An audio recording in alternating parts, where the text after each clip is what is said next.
Pay attention, Chris.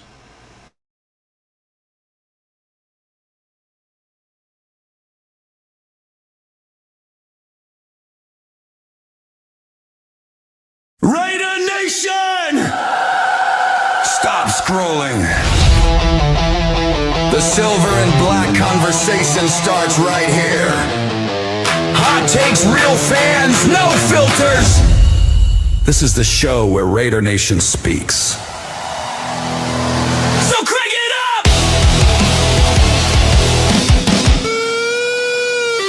And show me your shit!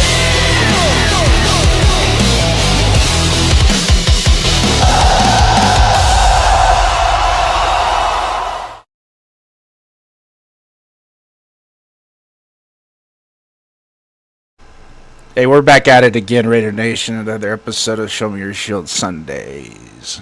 This is going to be a regular thing, especially after games, so we can get your takes as to exactly what's going on in Raider Nation. I'm Raiders First Downs, JD. You can call me JD. Raiders First Downs, Jason, whatever makes you comfortable. On my right, my co-host, Donuts Duncan. And down below, we have a special guest from our All Aboard Discord. Talked to him a little while ago, see if he'd come on, be the third member of the panel for tonight. He was more than gracious to come on. Back from Germany, straight back to the Central Valley, California. None other than Chris R., the Meme Lord. What's up, Chris? Howdy, fellas. Thank you for having me tonight. Yeah, glad to have you. Glad to have you. Yeah.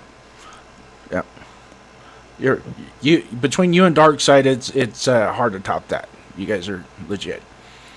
So, having said that, we're gonna get the ball rolling tonight.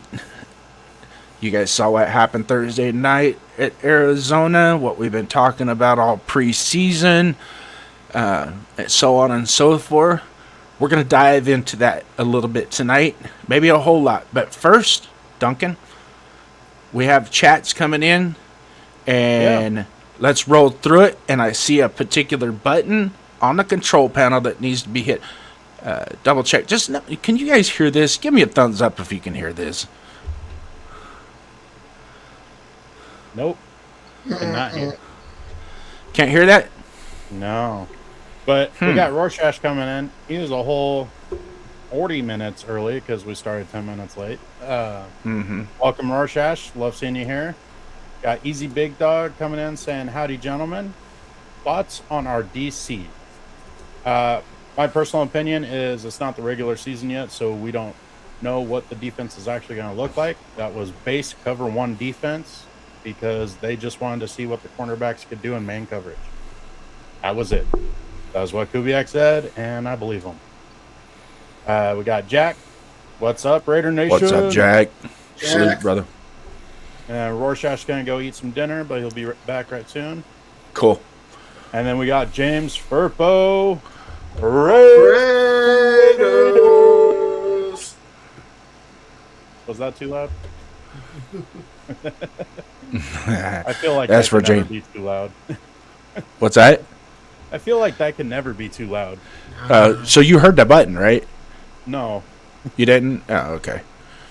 I was reading. I don't know why James it's working. Furpo's message. Yeah. I think Easy Big Dog coming in right here. Yeah, thumbs up. Did you hear the soundboard? Because if they're hearing it, we're good. He might have been agreeing with what I was saying, but going back to his question, just because I quickly answered it and got through the rest of the chats, let's go back to it. Chris, what are your thoughts on our DC? It's too early to tell, really, and I do agree. This is the first preseason game. They're not going to show their hand for the first preseason game. It's up in the air right now. Obviously, our performance, I wasn't too thrilled with. There are a lot of excuses that could be made. You know, time will tell. But right now, I don't think we're tipping our hand. We're playing base cover one. Wanted to see how certain players did. We got the next game coming up. Let's see if things change. Yeah. Did you have any opinion on it, Jason, or too early for you as well. Opinion on the DC? Really, in all honesty, it's not so much the DC, except for he has one job to do in a preseason. The most specific job that he needs to do is get them ready to play and play at a level that is acceptable. Whether it's a vanilla scheme or a complex scheme, it doesn't matter. It's about having the guys ready, what your situational substitutions are going to be, all that yak, get it all out of the way. But at the same time, whenever you strap them up and you're now going to hit a different player in a different color uniform, you think you might ought to make those hits count, right? Yeah. Have a little attitude, show a little tenacity. That didn't hear a peep out of it. There's a couple players. I mean, Walker had some good sticks in the hole. Minimal yardage on some of his. Hakeem Massis came up, was being aggressive against the run, but you're asking a 5'10", 50-pound soaking wet cornerback to come up and make NFL tackles like that. Kudos to him. He's not afraid to get his head in there and get a little something out of it. But in the meantime, where's the rest of it? Where's the defensive tackles? Yep. I didn't. Other than J.J. Pegues later on in the game, I really did not see a whole lot of push and dominance from the interior defensive line. I'm going to push back a little bit. As far as the run game goes, I thought the interior D-line did a very good job, especially with the ones. I mean, they were taking on the whole offensive front and allowing Walker to get penetration and getting tackles before the line of scrimmage. So as far as the run game goes on the interior D-line, working with Walker and Dean, that looked great. Mm-hmm. Where was the pass rush? I mean, it was very, I don't know how to word it right now, but it was very lackluster. Mm-hmm. We're back to the same old Raiders of we're getting pressures maybe and no sacks. Still first preseason game, first contact against another team, so it's still too early to say, but if that's what our pass rush is going to be with or without Maxx, it's looking like same old Raiders defense. Nah. Yeah. Now I do have to throw a bone to Malcolm Koonce a little bit because he did flash. Obviously he didn't get home, right? But you can really see his power to speed on the outside was more than what we saw last year. Of all last year, you saw it in that game, and it's like, okay, just seeing with him on his pass rush and what he was doing with the pass rush, it's like, okay, if that generates just a little bit more and a little bit more as the season goes on, then I think we're good there with Malcolm Koonce, because I'm not expecting a whole lot out of him I'm not expecting him to be a 20 sack kind of guy, but at least be that complementary piece that can get a sack, maybe get a drive changing play, to where it changes the other team's offensive drive. Just something to that effect, but you can kind of see it a little bit, and he didn't get a whole lot of playing time as well. Crawford, as the game went on, you started to see him show up a little bit more. Did anything have to do with the changing of the offensive players playing though? Because that, for me, seeing Sloan, at first it looked like he was kind of getting handled fine by the offensive line. And then they changed their personnel to their threes, and then Cian Sloan started taking off. Right. So could that have been a little bit to do with the player you're talking about? With Koonce? No, with our third round pick. With Crawford? Yeah. Yeah, that definitely could play a part into what we were seeing. But just the mere fact that you can see something, you know what I mean? It wasn't, most definitely, the progression has to be that he's got to rise to the level of the caliber he's playing. That's absolute. There's no disagreement there. But just the mere fact that you could see it, you see what I'm saying? Yeah. That there was he was aggressive. He was reestablishing the line of scrimmage on his end, and penetration. And he actually did fairly well on outside contain as well on his side. There was a couple leaky ones. One looked like Love was going to make a house call, but he did his part, and the back end didn't feel like it was supposed to. Yeah. So, because sometimes when you're outside to contain, you want to take, your job might be to take on the primary blocker out there and force it back into the middle. And if you do that, you did your job. Now it depends on the other guys to do their job and clean it up. Yeah. And then also on the run game, the ones did lose outside contain one time, and that was Chen. It was unfortunate it was Chen, just because I've been so high on him, because I really think he had a great season last year, and I was really hoping he could build upon it. Still early, working out the kinks. They're playing cover one. They're probably hardly ever going to play that in an actual game. So things will change. So too early to get upset about it, but there is some stuff that we can see that may be concerning if it continues. Yeah. Definitely. Another thing of note too, obviously the cornerback situation, that's something we also have to keep an eye on. So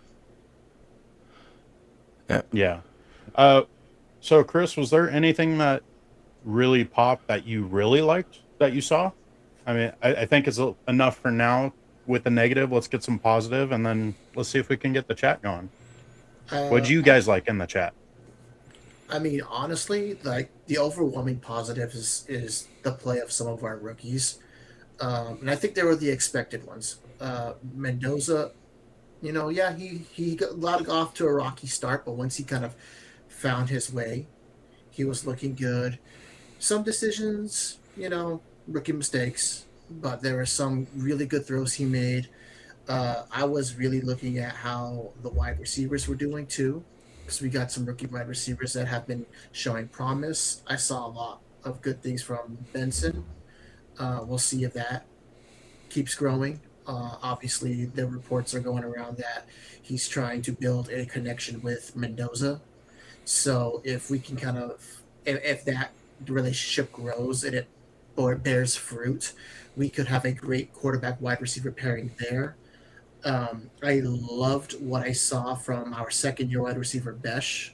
He was phenomenal, both in the passing game and in the running game. And it's going to lead to my next player, Mike Washington. That 50-yard run that he made, great. But that O-line play and Besh's blocking, that really sealed that run. Yeah. I went back and watched that play again, and Mafi, Mafi's block was impressive. He came off that combo block and got to the second level, and thud, it just stopped right there. And then I really, in all honesty, I think if I was inside Mike Washington's helmet, he was like, "Oh crap, this happened quick," and it was on. And really, that was a house call. If it wasn't for the fact that safety had the angle before Washington broke, he played it as perfect as you can at that point of the run. So he was just able to chase him to the boundary and use the boundary to end the play. But for the most part, I said it when we drafted him, and I'll say it again. He is that type at the second level, is going to be dangerous, and don't be surprised if he clicks off a few of those in a game that he's going to stay in the game. Oh yeah. I honestly felt he should have been the second running back taken off the board. I was a little bit surprised, honestly, when the draft was going around, that Jadarian Price. I have not seen anything from him yet. Did you guys catch him? Jadarian Price, as far as college goes, before coming out into the draft, like, you didn't see him because he was hurt, and then he was also the backup to Love. So he doesn't have the carries. But to his benefit, sometimes that's a really good thing, because that means his body wasn't too torn up from carrying the ball in college, kind of like Josh Jacobs. Because for however long before Josh Jacobs, how many times did we see Alabama running backs coming into the league that had tons and tons of carries, and then they didn't really do much or last very long in the pros. Yeah. So that could be a positive for Price. But as far as Mike Washington goes, he had a few concerning issues on tape, so that's kind of why he dropped. What really helped his where he got drafted at was his combine numbers. He was a workout hero. And I think he ran a 4.3 flat on the combine. Yeah, it was a 4.3 something. Yeah. Yeah. And we saw that right there from that burst run. And, you know, Jason brought up a good point. If that safety did not have the angle, that would have been the home run shot right there. Yeah. So it's definitely something to me. It's a bright spot. I think it's the biggest bright spot, especially if you look at how horrendous our running game was last season. Yeah. If this is just a glimpse of what we are capable of. Now, again, let's tone it back a little bit. This was probably against some 2s and 3s. You know, probably starting to put in guys who are trying to make the team. But even then, last year, could our ones even make these kind of runs against other opponents' 2s and 3s with the way our system was last year? Honestly, I don't think they could have done it against a UFL team last year. no. So this is definitely was a great bright spot. So I don't want to kick up the hopium that this can change things, but there are glimpses there. Yeah. Well, here's the biggest thing that I noticed with in context of what Chris is saying is, well, if you go back to the first drive with Kirk Cousins in the game and the run plays that we did run, one of the things that I saw that I didn't see a whole lot of last year were the silver pants. Excuse me. The silver pants and black jerseys on the front were going forward and were 1 and 2 yards opposite of where the line of scrimmage was and not in the backfield on a run play. And then the communication, not just the communication during before the play, but during the play as well. You can tell there was, you can tell, you can't hear it because there's no microphone on down there, but you can tell by the movement of the guards and the centers of who's communicating which direction they need to go. Once, you know what I mean? So like when we played, if I had to block, it was a combo block or a double team block, all I had to say is got it. Mm-hmm. It tells my other guy, got it. And then it tells him that I've got the block, go get somebody else. Right? Yeah. So you can tell that was happening as well. That there was a lot of got it's. I got it.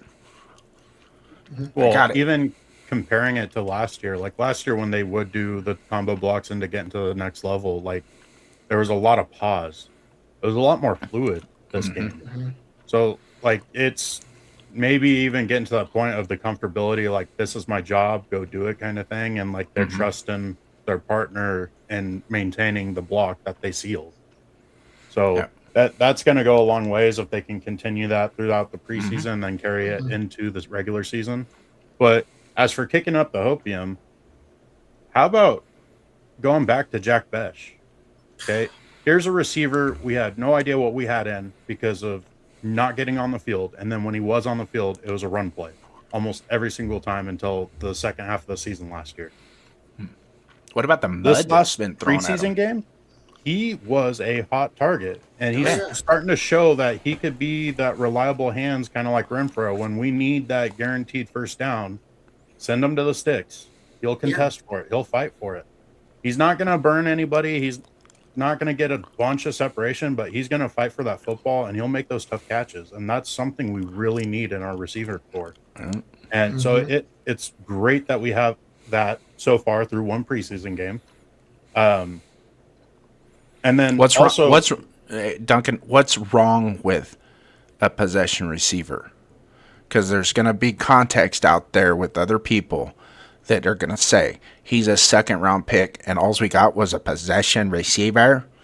Is that all? You're okay with the second-rounder being a possession receiver?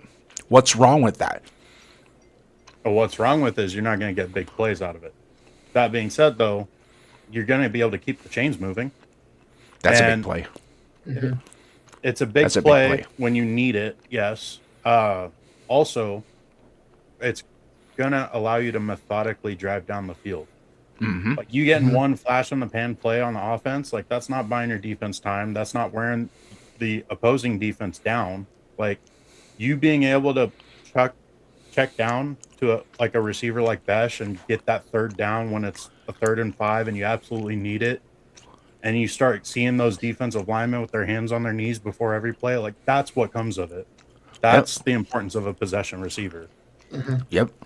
And sure, having a big play receiver is always awesome. You know, definitely the Raiders of old were built on the big play bombs. But having these kind of possession receivers and ripping and tearing the middle of the field, that just pays more dividends than the one quick boom boom gone. You know, it keeps their defense on the field. It tires them out. Like, you know what Duncan said, D linemen hands on their knees, they're getting burnt out. They're gonna have to switch out more. The longer we keep our defense off the field, the better they will be. And that's been a common issue these past few years. Our defense was on the field probably more than our offense because our offense was just horrendous. But Jack Besh is just a glorified tight end. That's all he is a glorified tight end. Jack Besh is and we already got hold on. We already got Brock Bowers. But what people don't realize, it's okay to have a quality hands guy on the outside as your second or third option in the play, especially with third and short, third to medium, and third and long. He knows where the sticks are, and when the ball is thrown at the sticks, he's going to catch it. He did it last year. Even though he only had 20 catches, out of those 20 catches, I think 13 of them went for first downs. Okay, so if you can triple that output, good God. What's wrong with that? Make it make sense to me, guys. What's wrong with that? Here's the perfect example of possession versus big play is the Atlanta Falcons versus the Patriots Super Bowl. That Falcons team can make a big play happen at any point in the game. But what did the Patriots offense do? They possessed the ball and kept wearing down the Falcons defense. And then it came to a point where the Falcons defense couldn't stop the Patriots at all. And then the flash on the pan offense, all of a sudden, they weren't moving the ball anymore. They couldn't get their big plays anymore. If you rely on the big play, you're going to be stopped eventually.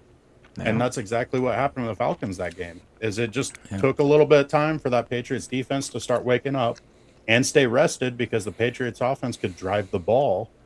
And then all of a sudden, that whole score flipped over. Yep.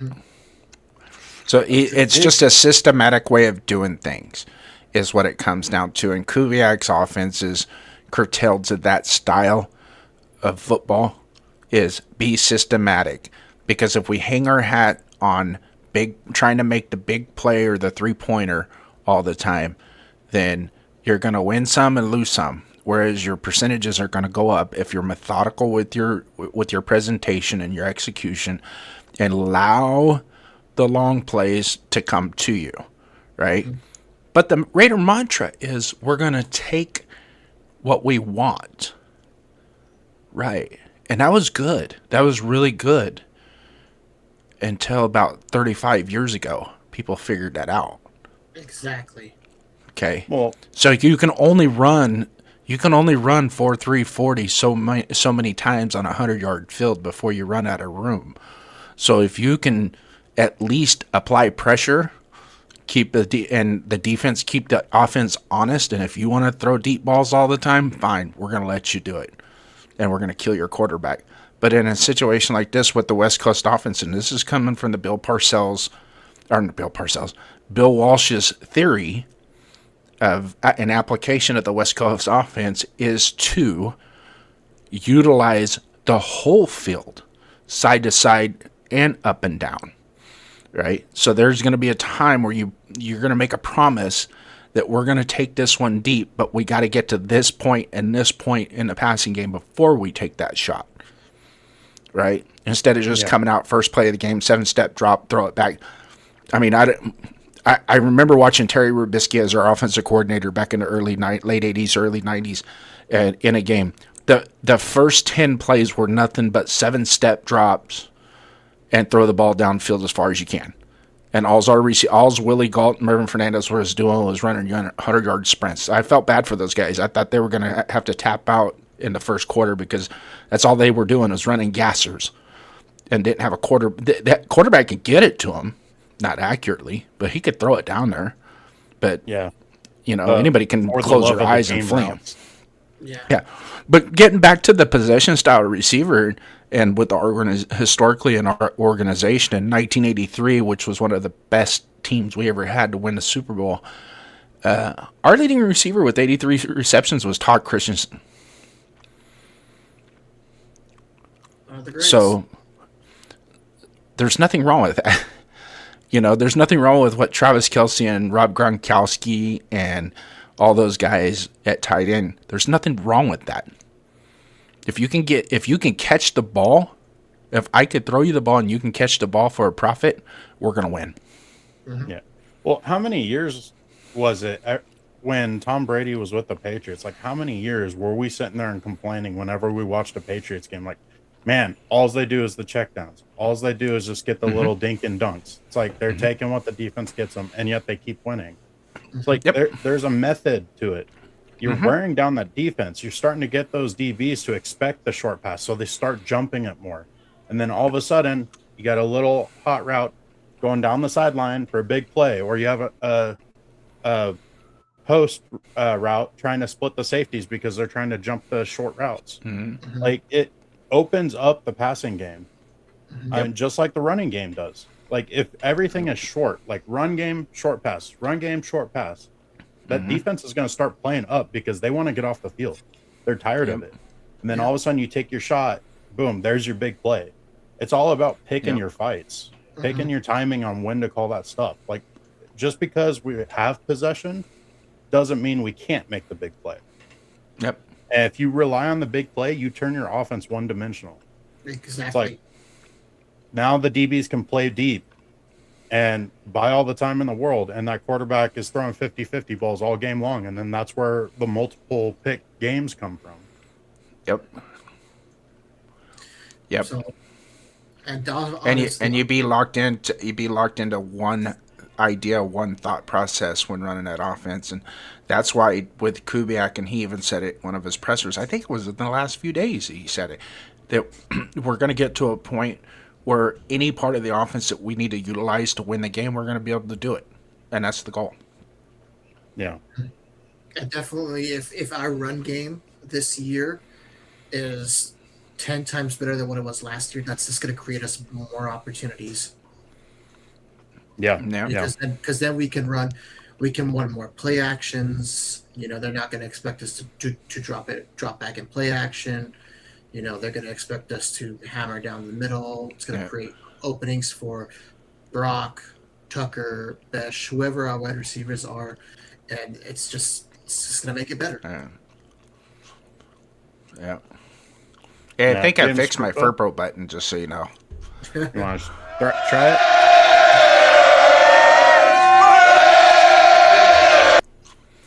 Yeah, there you go. That sounded good. Purple saying, can I say it feels great having our own number 15 to look at? You're welcome. You do kind of got that Mendoza-esque in you. No, I don't. The Mandalorian. No, I'm not even half the dog he is. Yeah. People really want to overshadow how much of a tough guy he is, and it kind of pushes my buttons a bit. But what's that? He'll show it to us. People want to say he's too nice of a kid. He's not a dog. He's not a dog. They completely ignore the plays he was making in the playoffs last year for college. He is a tough son of a gun. In defense of the person that's almost decapitated against Ohio State. Oh yeah, and comes first play. Back 1 or 2 plays later, and then just drives down the field. The guy is tough, and I love it. Yeah. Exactly. He's a hell of a lot tougher than what people. In all fairness to the gentleman that made that on his podcast, on his show, that made that comment, was before those games were played out. So he was actually Actually staying, because there were people going out there saying that because nobody watched him until the end, and that nobody watched the Penn State game or the UCLA game. The UCLA game, he got hit harder than the Ohio State game. Yeah. And it was proof pudding. You go watch the game. They were lighting him up. That was their goal. The only way they knew, the only way they were going to beat Indiana or have a chance against Indiana was put the habeas whoop ass on Fernando Mendoza. Got a interception out of it from hitting him and the ball flopping around. But at the same time, we want to talk toughness. Is he bounced back from those? He made the plays. He threw touchdowns. He came back. Yeah. Yep. And if anybody knows anything about Mendoza, it's this guy right here, JP Raider. He's the guy that was in our Discord that told us right when Mendoza transferred, he's like, he's going to be the guy. He may be the first pick overall. Like, that's when we all started watching his Cal film and was like, oh, this guy's legit. Yeah. He was good at Cal. Didn't think he was going to be this good at Indiana, but he was good at Cal. But you know what? It's all about the RPOs and the back shoulder fades and not being able to read progressions, not able to take snaps from under center. It's just not going to work. He's not worth the number one pick. He's not. Yeah. Here to talk some shit to James Firpo. Like, you know what I did, James, is I knew we were drafting Mendoza. I ordered a custom jersey before we actually drafted him. So I wore it during the draft. I was celebrating when we drafted him, even though I knew it was coming. But hopefully it gets to you soon, and hopefully you can be rocking it before the games actually start, and that'll be awesome. I gotta get me a Stabler jersey. I just stick to Howie Long. Yeah. I got 5 of them. I'm going to probably buy 2 more. The only one I don't have of him is the legacy one, or the silver numbers white jersey. Ooh. I don't have that one. That's the one I want. And of course, Jeff is going to probably pop in there. My wife's got one. Yeah, I know. I know. Well, Jeff's already. But that's the only one I want. That one, and I'm trying to find his All-Pro jersey that says American on the front for his Pro Bowl. That's the one I want. Yeah. Team trade back. Yeah. And that's what we're going to do next year. I see it. I hope not. Well, I guess I don't either. But it depends on the situation. But I'm either or. James likes the Nike jerseys, and but there we go. This says Nike. Yeah. I have a Maxx one with silver numbers and letters, and have that Mendoza coming just like it. Yeah, no, that's awesome. Keep building the collection. We got some great players on our team right now. Mm-hmm. I got a Brock Bowers one that I am too fat to wear now, and then Charles Woodson one that's in the closet. The Charles Woodson one's kind of the older ones, so it's like nice and thick and fits really well. Like kind of fits like an actual football jersey, how it's always too big for you when you're just wearing it without your pads. Yeah, it's got that stretchy material in it. A little bit, yeah. But it fits nice and loose, and that's probably one, like if I went to a winter game, I'd definitely be wearing that Charles Woodson one with a long sleeve underneath. But yeah. No, that's awesome, James. Hope you can keep growing your collection, and hopefully it's with a lot of Raiders that are on this roster, because we're turning the ship around. Like ultimately that's what we're hoping for, and that's why we're on here talking and picking the good stuff and the bad stuff and what we want to see, and keep talking about it. I think we did overshadow one player on offense who had his big play in the game, the first touchdown of the game, and that's Michael Mayer. He looked very solid. He had a couple good blocks, and then he had he had 2 receptions, one for the touchdown. Yeah, and then he had one for on the right side in the flat that he got the first down on. That was a nice play too. And I would not be surprised if teams can actually slow down Bowers if Michael Mayer is having a big game. Besh and May are going to have big games when we go against teams that can actually slow down Bowers. So be prepared for a lot of short throws, but guess what? If we're able to drive that ball down the field, that's a whole lot more important than one big play. Yep. Yeah, let's take baby steps, right? Let's get the consistency down. 5, 6, 8, 10, 12-yard gains in the passing game. We'll worry about the 30 and 40-yard ones later. Yeah. They'll come. Early on the season, it may look like, okay, we get a little drive where we get 2 or 3 first downs and then we punt, and then we're putting them in within their 5-yard line, hopefully.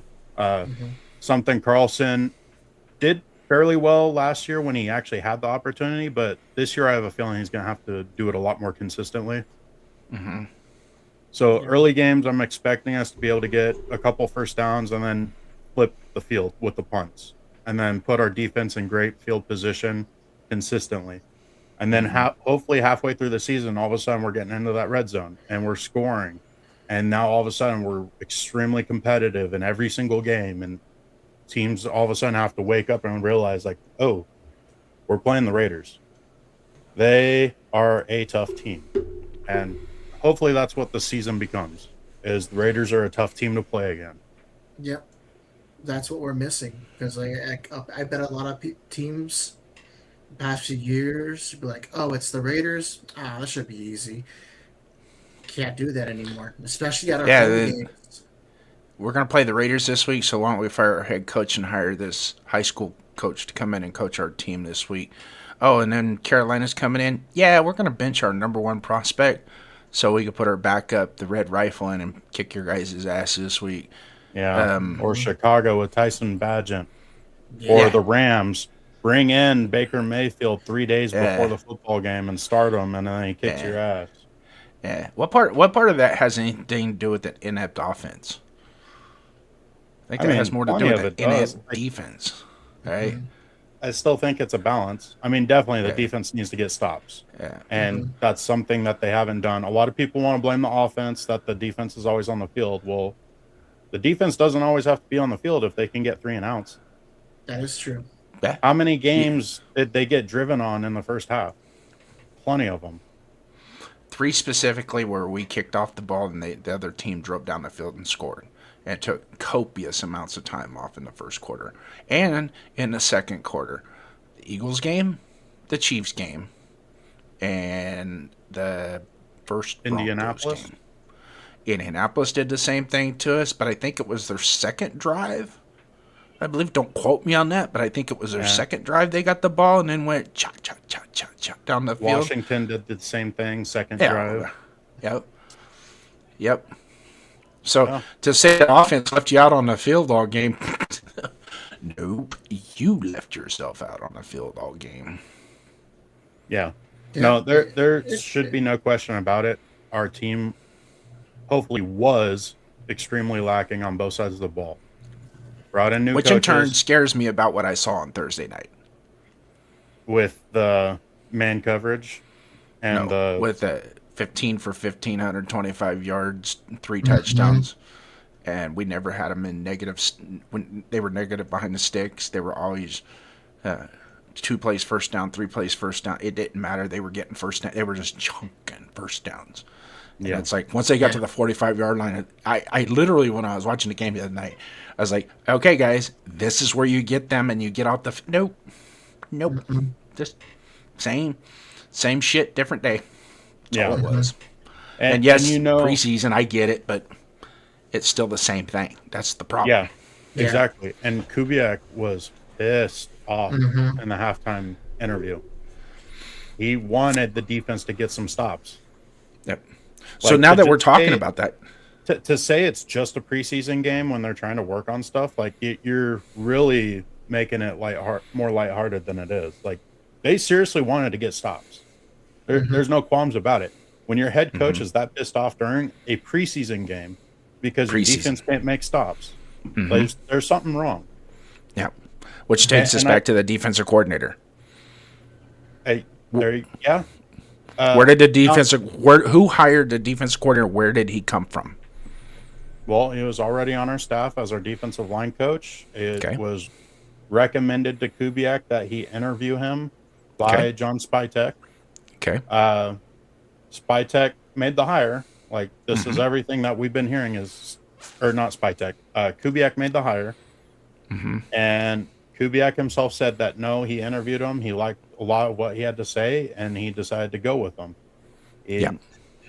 He said that Spytek never did anything more than just saying, hey, we really like this guy. We just want you to interview him. If you don't want him, move on. That's fine. Yep. Oh, Yep. And which I 100% understand and I agree with. Also, too, let's add to that potion, that mix is by the time we got Kubiak in the building, solidified, working on putting the staff together, by the time he was able to address the defensive side of the ball, which is probably, 24, 48 hours after he got hired, right? Maybe even before he got hired. Wasn't a whole lot to choose from out there either. So I'm gonna throw in there as part of this recipe is he might have been asked to interview him, but it also was probably at the point where, look, let's see if we can develop something with the consistency of having the same coach. But the problem is, if you do the same thing expecting different results, you're going to fool yourself. So let's just keep it a buck on that, right? So, I mean, in all honesty, I like Robbie Leonard. I thought he was a good defensive line coach, but there's some issues that have cropped up here recently, even with this training camp, that causes me concern. And it's like, okay, well, we can't – I know you're still the same coach, but you're going to have to do things different, right?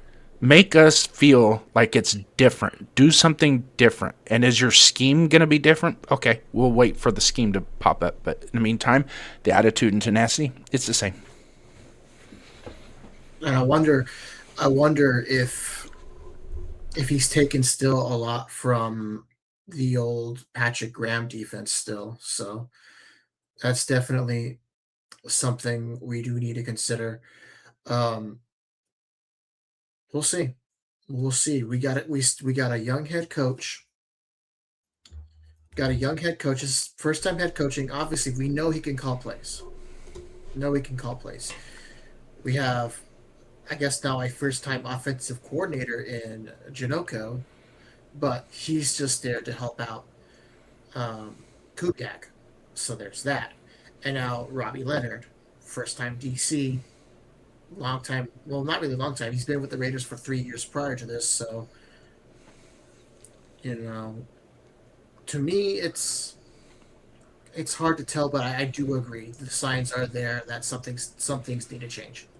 Well, here's the other thing, though, is like, in reality, how many of us are actually expecting something like playoffs to happen this year? Like, I would say the majority of Raider fans realize this is a springboard year, something that we need to build upon so we can have greatness in the future. Like, now, don't get me wrong. They're going to do everything they can to win this year. But in reality, we're going to have a lot of issues.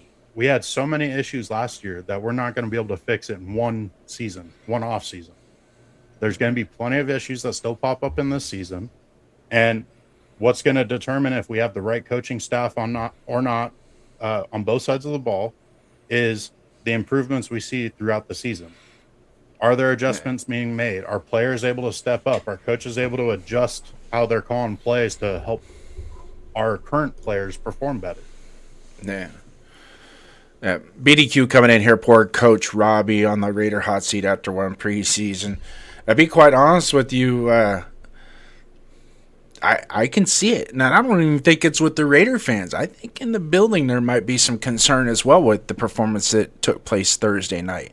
And having said that, yes, and I said it earlier in the show for those of you in the chat that didn't catch that, is, yes, vanilla scheme.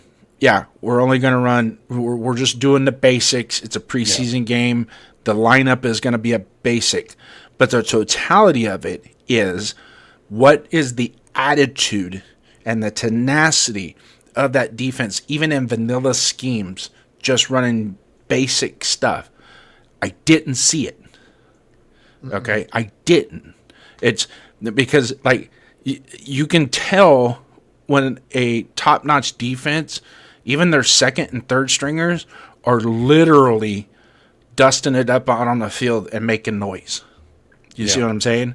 Like team tackling, like the pursuit angles, anywhere from get everybody rallying to the ball to, causing disturbances in the backfield on a regular basis.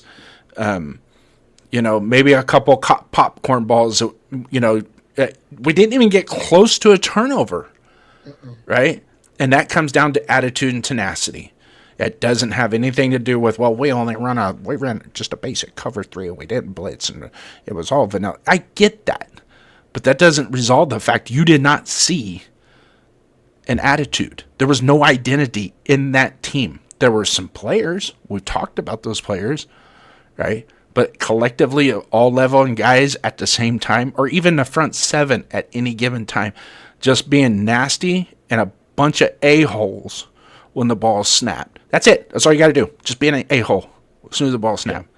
And then we'll take you out the field. We'll let the 2s and the 3s and some, the 58th and the 65th player on our roster get some runs so they got some tape for other teams, or if we want to keep them.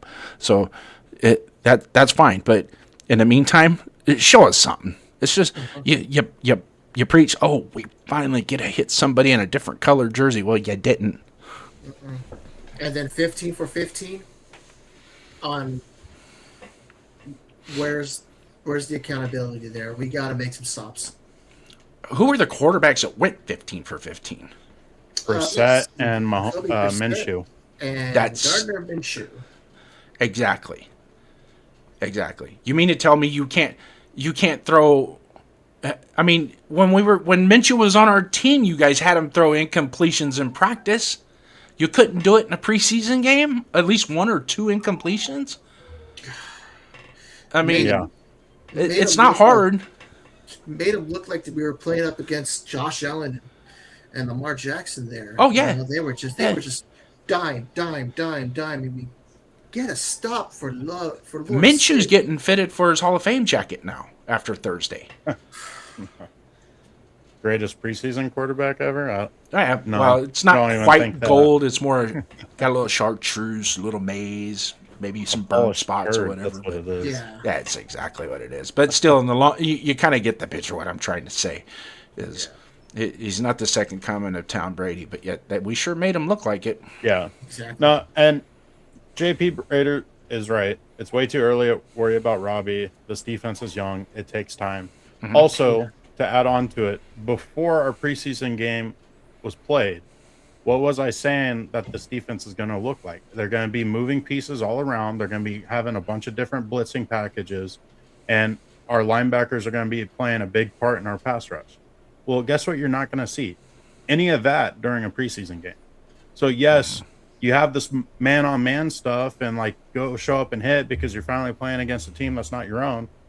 But you're also not playing a defense that you regularly practice. How many times do you actually run a base cover 1 in a game? Yeah. Not very often, especially nowadays when they have all these different zone blitzing packages. Mm-hmm. So it's just not how football's played nowadays. I understand you want to beat your guy man on man. You really want to see the toughness of the guys you got. But that's not playing the scheme. It's a big part. If you're taking out the coaching from football, you get what happened in preseason. Yeah. And it's like Al Davis always said, first you hire great coaches, then you go get your great players. Well, if you're not letting your coaches scheme because it's preseason, it doesn't matter how great your coach is. Yeah. Now, on the small details, like the offensive line, that looked great because they're able to practice basics. They were able to communicate. Like, that's going to be regular stuff that they run in any type of system, and that looked great. On the defense, we're going to have to force generate pressure with blitzing packages, and they're not going to do that in preseason. So it's a little too early to get too worked up on it. It's preseason. Wait till week 3 in the regular season. Yeah. If our defense and I'm really not worked up on that aspect of it. Just so my point be clear, I'm not worried about that aspect of it, the schemes and things. That 100% I understand specifically. I completely get that. But even in a preseason game, right? there should be some type of level of intensity and attitude that kind of gives you that spark and that ignition and that feel of where we're going to go. I don't care. The schematics of it in the first preseason game is irrelevant. And you're absolutely right. We should not be doing that, and we're not going to be doing that. And that's really not a whole lot incumbent on the coaches. But at the same time, your defensive coordinator's job is responsible to get them pregame prepared with attitude, intensity. This is what we're going to do. We're going to go out there and you're going to show them what you guys are capable of, okay, as a man, not as a scheme, not as the rest as a man, right? So, and if it's just head-on-head, one-on-one opportunities, beat the guy in front of you. That's all you got to do in the preseason game. Just show that. When it comes to pursuit angles and flow into the ball and the overall flow of the ball, it's like you kind of want to see in preseason everybody hustling to the ball to stop the play, right? And then as the season goes on, sometimes that will tail off. But your really elite defenses of all time throughout the history, even in their preseason games, you would see that kind of semblance, right? It's not so much that they're looking to be extremely successful, but at the same time, they're pushing their attitude.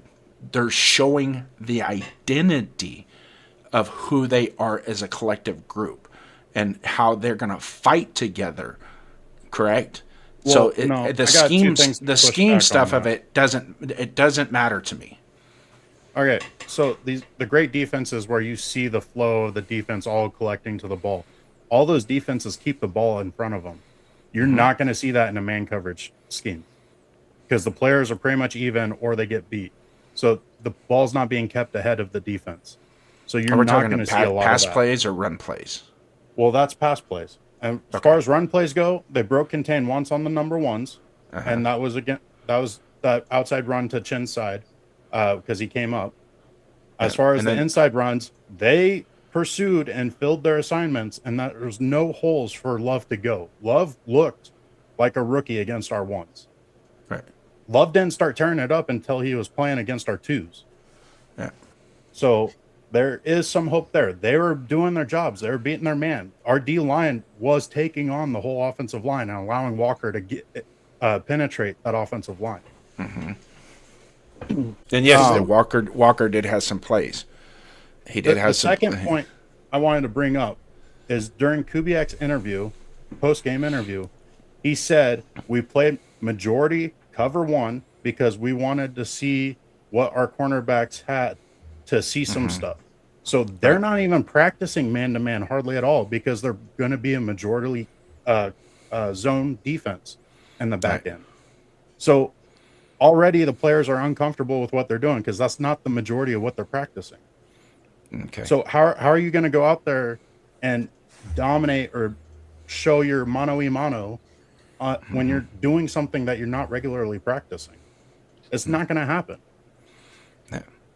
I mean, it's a bit. And talk about not even that. So I'm not trying to push a debate or an argument at all on this because you are absolutely right in the context in which you're saying that.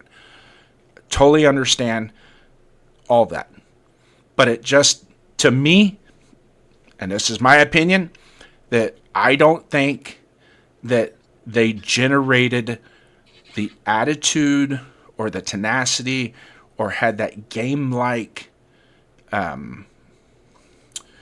what you call the game-like speed or any, like the tackling was okay. They made the tackles, except for Walker, put a couple thumps on. That was nice. I was like, okay, that's what we've been missing at the middle linebacker. Check, we got that, right? But from the defensive tackle standpoint, you see what I'm saying? It was like, is the running back at least getting hit or touched by the any of the interior defensive line at some point? Now, it's not going to be all the time, and primarily their responsibility isn't to do that. And I get that. But even if you have a slant or a gap reach, you're still going to at some point get a chance to hit the running back yourself versus just take on the block. And those are and that's schematic. They didn't run. I get it. They didn't run it. But, I mean, like when you guys played, Duncan, when you guys played and you had your scrimmages with other schools, even in the scrimmage, your intensity level was a little higher than practice, correct? No, that's not how we practiced at game speed. It was go. But you had a little bit more excitement in your body. You're going to get to hit somebody definitely. else. There's a sense. So more your steps were a like, little bit quicker and whatnot. I mean, there is a different level. I mean, you can practice game speed as much as you possibly can, but when it's somebody else on the other side of the line of scrimmage besides one of your teammates, it tastes different, it feels different, and that's all I'm saying. I don't think, but I'm also going to pause myself in this corner because yes, it was week 1. Now, when we play next Thursday, we're going to practice against them in a controlled scrimmage or in a. They say controlled scrimmage. It usually gets out of control. But we're going to practice against the Houston Texans, and then we're going to play them in a preseason game. That right there in and of itself will tell you that it's like, okay, now I can see the team aspect of that defense coming together. You see what I'm saying? So that's the part that I'm looking for. That's that absolute that every level and everybody's doing their job, whether they're running a cover 1 or a cover 2 shell or zone dog blitzes, or they're running a tight end or a tackle in stunt, those variations and throwing, exotic looks and schemes in there. Whether they're doing that or not, I don't care about that in preseason. I really don't. It's just all I want to see is the defensive line is doing their job, the linebackers are doing their job, and the secondary is doing their job and at least making plays on the ball. Whether or not they get the pass breakup or they get the interception, they're still making those plays, and they're all synchronized, right? So as the defensive line is putting pressure on the pocket, collapsing the pocket, the secondary is able to close and keep their leverage on the top end of the routes, and in turn, at some point, an interception or a fumble is going to occur. So that's it. I mean, it's not. I'm not thinking outside the box. It's just what I'm looking at from a totality of but at the same time, and you mentioned it, is the way that they played in that preseason game actually the way that they're practicing, right, at that speed? Because to me, the flow of the defense and everybody, trust me, I'm not jumping off the bridge on this. It's just, I understand it's a lot of new pieces coming together. It is, but at some point, it's just like, just fucking hit somebody. That's it. Just hit them. Get off the field. That's all. And you keep coming like this. I mean, I absolutely 100% understand. They put 27 points on Houston. You know that they'll probably put 27 points on Houston, but it's going to be a 30-27 type game, right? Because Houston's going to get their licks as well.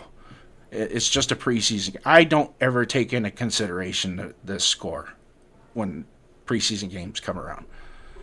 I really don't. But at the same time, it's kind of like that visual thing. But the cool thing about everything that I've said and my stance on what I saw on Thursday night is that now when we go into Houston, I can watch the game and go, okay, they identified it. It's now we know that they saw what I saw or what you guys saw or of any of that. But it is going to take time. It's going to take time to build this defense. So I'm going to go mute, let you guys have some fun. So Ryan Tamale's coming in saying McCoy looked pretty horrible. I was excited about him, but it was sad seeing him play. Yeah, I was pretty depressed with his performance, but another thing is, like Kubiak put it into perfect words, is Kubiak was so proud of him being able to get onto the field and playing, because that was his first time on the football field against another team in a game scenario in 2 years. Mm-hmm. Like, there's going to be an extreme amount of rust. Like, how many times in the NFL have we seen pretty high caliber players go and get a serious injury and then they're gone a whole season, and then when they come back, they don't look the same. They look slow or sluggish or like they're always half a step behind. Like, it's going to take time for McCoy, and the Raiders are doing right by him and bringing him along and practicing him with the 2s and the 3s to make sure he's ready. They're not going to force him into a situation where he's really going to have to force his body and then he winds up getting injured again. They're going to make sure he's ready. That's the last thing that I think they want to happen, because McCoy has the skills. He has the mentality. We're baby stepping him, kind of like in the same way, but not in the same way we're doing with Mendoza and Cousins. We want to take baby steps with these guys, because if we throw them into the deep end right off the bat, we're risking them to injury. We're risking their mental levels. Nope. Like, oh, I can't play. And football is a mental game. We all know that.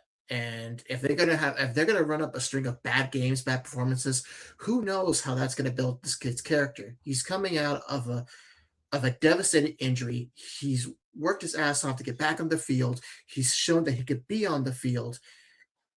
Take the time with him. Let him build his confidence back up, because confidence is key. Yeah. Business Decisions came in asking what scheme did our defense run in this preseason game. They ran predominantly a cover one defense, base cover one. So it's man defense on the back end with one safety over top. And Kubiak came out and said in the presser that they ran cover one because they just wanted to see what cornerbacks can do what in man coverage. So to me, that's saying that they don't practice man coverage a lot, and they wanted to see it against another team, how their guys did, so they can get a feel on, is this something that we need to just stay away from for now? Did you want to input anything on that? And Jason or Chris? I think definitely one thing that kind of popped into my mind is the mentality of the players. Sure, rust. We could also say Arizona had an extra game to get their mentality right. Did our players just come mentally like, oh, this is a preseason game, we're gonna take it easy? I mean, I'd expect my players to go out there to play like it's a regular game.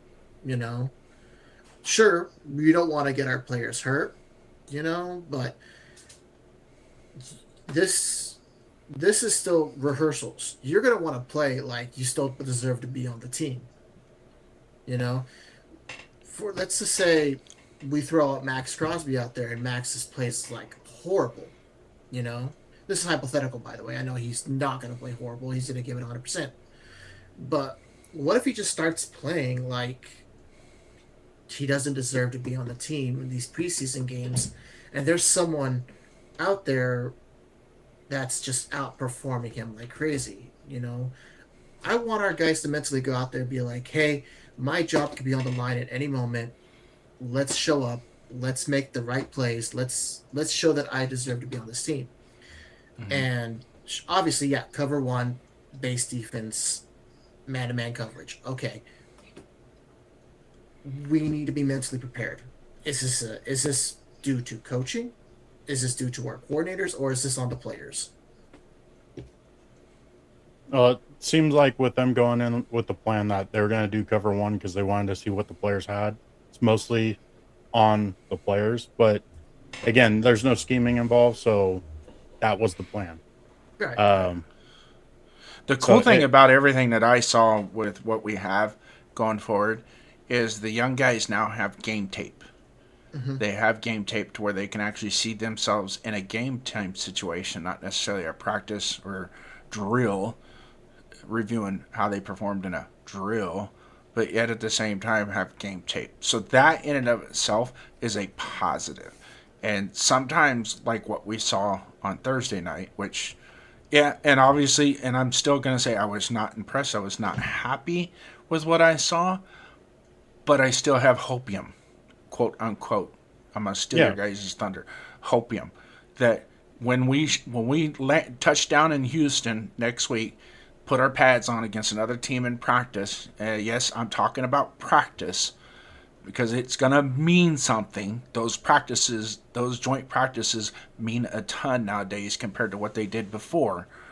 Is you get in, get the work in, show your moxie against one of the best interior defensive lines in the NFL from an offensive standpoint. But on the defensive side of the ball, you also are going to have to show your moxie and get in there, get your work done. Let them know that we have arrived as Raiders for once. And then when we play the game on Thursday night, do it again. And if that happens, then it's like, you know what? I'm good with what I saw. I'm good with what I saw. And let's go. Right? Yeah. But that's what, as a fan, right? As a fan, not just a football nut, but as a fan, as a Raider fan, that's what I want. I want that hopium. I want to be able to smoke some hopium. Yeah. Well, I'm with there you were there. some positives from this game to take away too. Mostly on the offensive side, but defensively, I really liked our ones against the inside run. Walker looked just as advertised, so there's encouragement there. There's pieces to build off of for this season. And like JP Raider says, it's been 18 months without playing. So that's what preseason's for, is we got to knock some of these kinks out. And hopefully with the scheme being added in when the regular season comes around, they look a lot better. And that's one of the reasons why I didn't jump on McCoy when the game was playing. I wasn't nothing out of my mouth, bad mouthing him whatsoever, because just that in of itself, you add that factor in and of itself and what you saw, it still wasn't that bad. It's just a matter of his technique at the top of the stem of that play and maintaining leverage, not losing your leverage on it. And then the one was a push off, but a good cornerback will learn with time, and he's savvy enough to learn the techniques to where when that receiver does the push off, it works against him, not for him, and he'll learn that. He definitely is going to get a little bit of saving grace with how long he's been out, compared to some of these other guys, but he'll be fine. I think he will be fine. Yeah, there's too much talent, and there's too much talent that young man to turn your back on one preseason. And yes, I know I'm glad that one preseason game, but I hope next week when we do this show, I'm smoking a big old bowl of hopium. I'm with you there. In terms of hopium, there are some other good young players. Again, it was mostly 3 and 4s against 3s and 4s, but there are a couple that caught my eye. Kean Sloan and Patrick Johnson, I think his name was. Yeah. But I think he went down with injury, didn't he? No, Patrick Johnson. Brennan. Huh? Or Brennan Jackson, I believe, was the one who went out. Oh, Brennan Brennan Jackson got hurt. Oh, okay. Yeah. That's But right. it Yeah. was- He just got put on the injured list. I think it was yesterday. Yeah. And Akeem Massis in the run support was, like I said, 160 pounds soaking wet, and he was not afraid to get in there and make tackles. We don't like to see that with our cornerbacks, but at the same time, you got to tip your hat to the kid. It's like, okay, we know he ain't afraid to get in there. Let's just keep that noggin up. That's all. And that's something I love. I love about this kid. He's willing to put in that extra grinding work. Just like with how we talked about Besh earlier. He put his name on that block that Washington got that big run. Besh was right there, make that big block. Mass is coming in on the defensive side, not afraid to get his hands dirty, get in there to stop the run. I'm loving it. Hey, real quick, some housekeeping. Duncan, from this point right here, can we start doing a roll call? We got a bunch of new guys in here, some of our regulars that are tapping in, joining us. If you guys don't know, the guy to my opposite of Duncan here that you guys normally see, this is Chris R., the meme lord from the All Aboard Discord. Invited him on here, super knowledgeable guy, fresh back from Germany, and glad to have him in here. You'll see him spotty throughout the season as a third wheel, I guess you can say, a wingman. Some of you guys might see me in chat as Next Effect 83, but I've actually recently preemptively, if I decide to do this as well, I've claimed a name of Silver and Black Club. So you might see me on here as Silver and Black Club as well. There we go. So in the meantime, co-host Duncan, let's do a roll call, brother. Yeah. So Rosetown coming in, salute. Nice to see you. Also had I'm Not Bueno coming in. Bueno. Salute, my brother. And then also had Michael Guerrero coming in once again for the Duncan and Downs 2028. Thank you. Yeah. Much appreciated. JP Raiders saying joint practices say more about our team than preseason, in my opinion. No, I completely agree with that. You're going to get a lot more stuff going on because they got to practice their actual system they're going to be running in the games. And they want to see how it's going to go against an actual other team. And the Texans, both on offense and defense, are great for our team to practice against.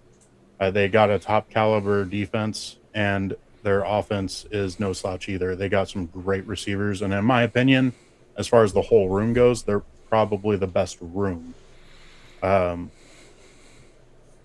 But yeah, then we also had Furpo coming in saying, has anybody noticed that we just signed another receiver?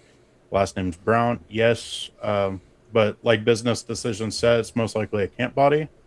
Another guy to come in, put in the work, and let our defense practice against. And I mean, there is always a shot for a guy like that to make the team, but I wouldn't hold my breath on it. And then Michael Guerrero with his constant trade Deuce Gruden. I mean, if we can get a 5th round pick for Deuce, I'd be ecstatic. I'm just wondering if I don't think anybody's trading. If his dad will get mad at us, then. Well, it is what it is. What's he gonna do? Slander the Raiders on YouTube? Like, oh well. And then Izzy on Wheels. Auburn fan here, getting into Raiders football. Is there anything in Raiders history that feels like the kick 6, Chris Davis 109-yard return of the missed field goal as time expired in the 2013 Iron Bowl? I'm going to leave that question up to Jason. He's got a lot of experience from the greatness of the Raiders.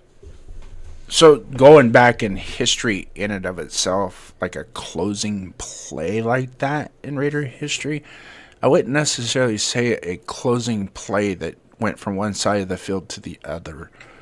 But we had a play similar to that. It wasn't at the end of the game to seal the game, but it was during the game. And I'm going to reference Chris Harris's punt return, 99.9-yard punt return on a Monday night against Denver Broncos when the Denver Broncos went down the ball in the 1-yard line, touched the ball, left it alone. He was smart enough to pick it up, knowing that it was a blank check. No matter what he did from that point forward, we were still going to get the ball. He picked it up, round down the opposite sideline in front of the Denver Broncos bench, and then it went just like this. Touchdown, Raiders! 99.5-yard touchdown, Raiders. So, Yep. Another one that comes to mind is old man Willie. With that in the Super Bowl. Yeah. I was alive, but I don't remember it. I was still a little too young on that end of the board, but that one is a good one. Rod Woodson's interception on Monday Night Football against the Broncos. Touchdown! Touchdown! Another one. And that interception, believe it or not, if you look at the whole context of that season, is what helped turn our season around. Because that stopped the bleeding. We were on a 4-game slide, and Denver was getting ready to score to go up and probably take another win against us to make us go 4-5 at that point. And he picked that ball off down the sideline. And people forget Rod Woodson was one of the fastest men in the NFL throughout the history. He actually ran in the fastest man. I was watching that one time. He ran against Darrell Green and Willie Gault and those guys, and he right there with that dude could move. Yeah. And JP Raiders saying Bo Jackson, Terrell Pryor, and Tim Brown all had crazy runs. Mm-hmm. Yeah. I mean, obviously, I wasn't watching football when Bo Jackson was running, but Terrell Pryor, I remember the 90-yard 93-yard touchdown. Yeah. To start the game, first play of the game. Yeah. Man, that player is a crazy what if. You know? Yeah. And then obviously Izzy on Wheels can appreciate Bo Jackson because, like he said, he's an Auburn fan. So yeah. No, actually, Izzy on Wheels is one of my friends. He doesn't have an NFL team, but lately he confided in me that he's really starting to buy into the Raiders this season just because of watching the show and seeing us talk. That he's actually, I think he said he went and bought a jersey. That's where it all starts. Yeah. So hopefully we can keep going on and keeping him entertained and have him really buy into the Raiders and If I may actually say, give him an NFL team. if I may say, you will not find a fan base that is more welcoming, more loving to their own than the Raiders, because there's only one nation. And that's a Raider Nation. Exactly. Absolutely. Exactly.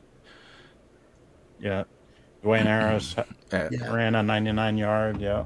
That's the closest play, because I'm putting it in, I'm correlating it with the special teams aspect of it, and just a play that you wouldn't expect, you know? Yeah.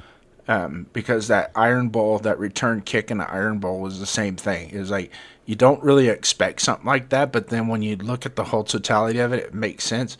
Put your fastest guy back there on a long field goal. If it doesn't make it, you catch it, run it. You're playing with house money at that point. I think he's more gone for like the energy, like of the end of the game, the bigness of the last play of the game where it just turns around. Plus, you got to remember that Auburn play was in Auburn against their most hated rival, Alabama. And it's as the time counts down to 0, this happens. Like that energy to close out the game. I think he's going for that like big energy, ends the game, celebrating all the way to your walk to your car. Everybody's blaring their horns as they're trying to get out of the parking lot, and like the whole ride home, it's just you're on a high, you're on cloud 9, like that kind of feeling. Yeah. Which if I historically wasn't alive for it, but would you Holy consider roller. Ghost of the Post? Was he Holy that roller. play? Holy roller, because that Holy closed the roller's a game. good Just to put it, using everything that you said as far as the prompt for that, would be the Holy Roller, because that closed the game. Get your big butt off the field, and he does. Get your big butt off the field, and he does. Holy Toledo. Another, Ghost of the Post. That's a good one. Goes to the Another post. one. There's a lot of good ones in our history, and there's gonna be more, guys. There's gonna be more. I really feel.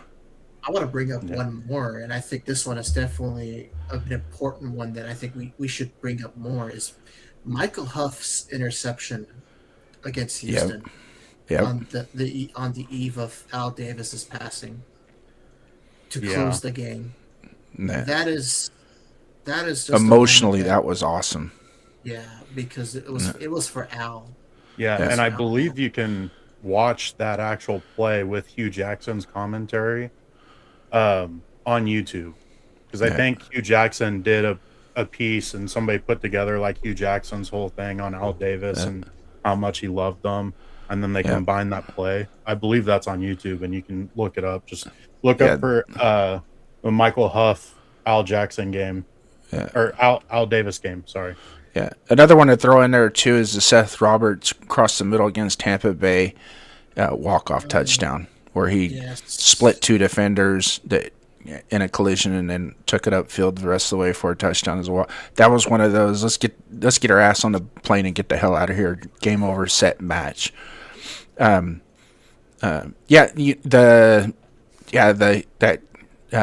Game after Al Davis passed away, that's another one. There's a lot in the history of us, and there's more to come, guys. There is. We're gonna, especially with the Mandalorian as our quarterback. Oh yeah. We're gonna see some stuff like that. Chandler Jones. Oh, the reception he caught from Jacoby Mayer. Yeah. Myers. That was more comical than anything. It's like, are you kidding me? That's something we would have done. Yeah. Throw backwards and to an interception that cost us a game, let alone a Bill Belichick coach team that turned around and did it. And it's like it was only fitting. That play was only fitting.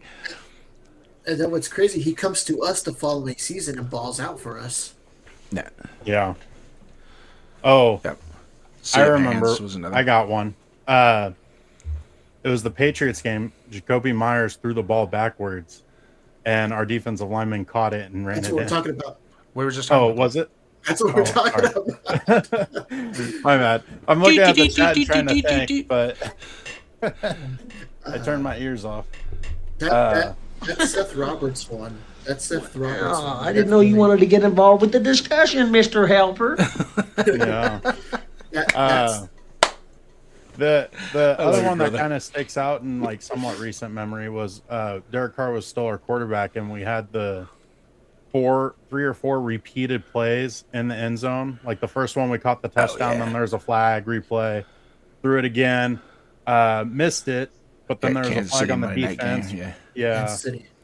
And it was pretty much we just kept running that same route over and over and over again, and then finally we came up with winning the game. It was Yeah, like- we were blessed to have a guy like Crabtree with this catch radius that he had. Oh my lord! It was insane. He was a rebounding fool. In basketball, that's all he did.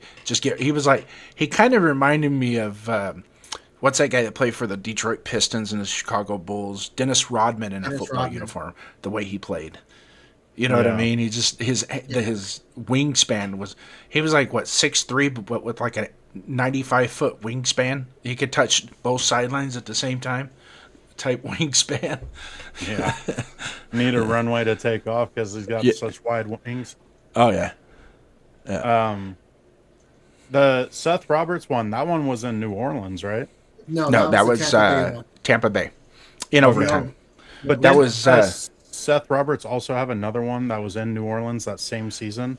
Because I remember that being kind of a big deal because before the game, it was like he's from the area, so his whole family was coming out. He had like almost 20 tickets that he got for his family.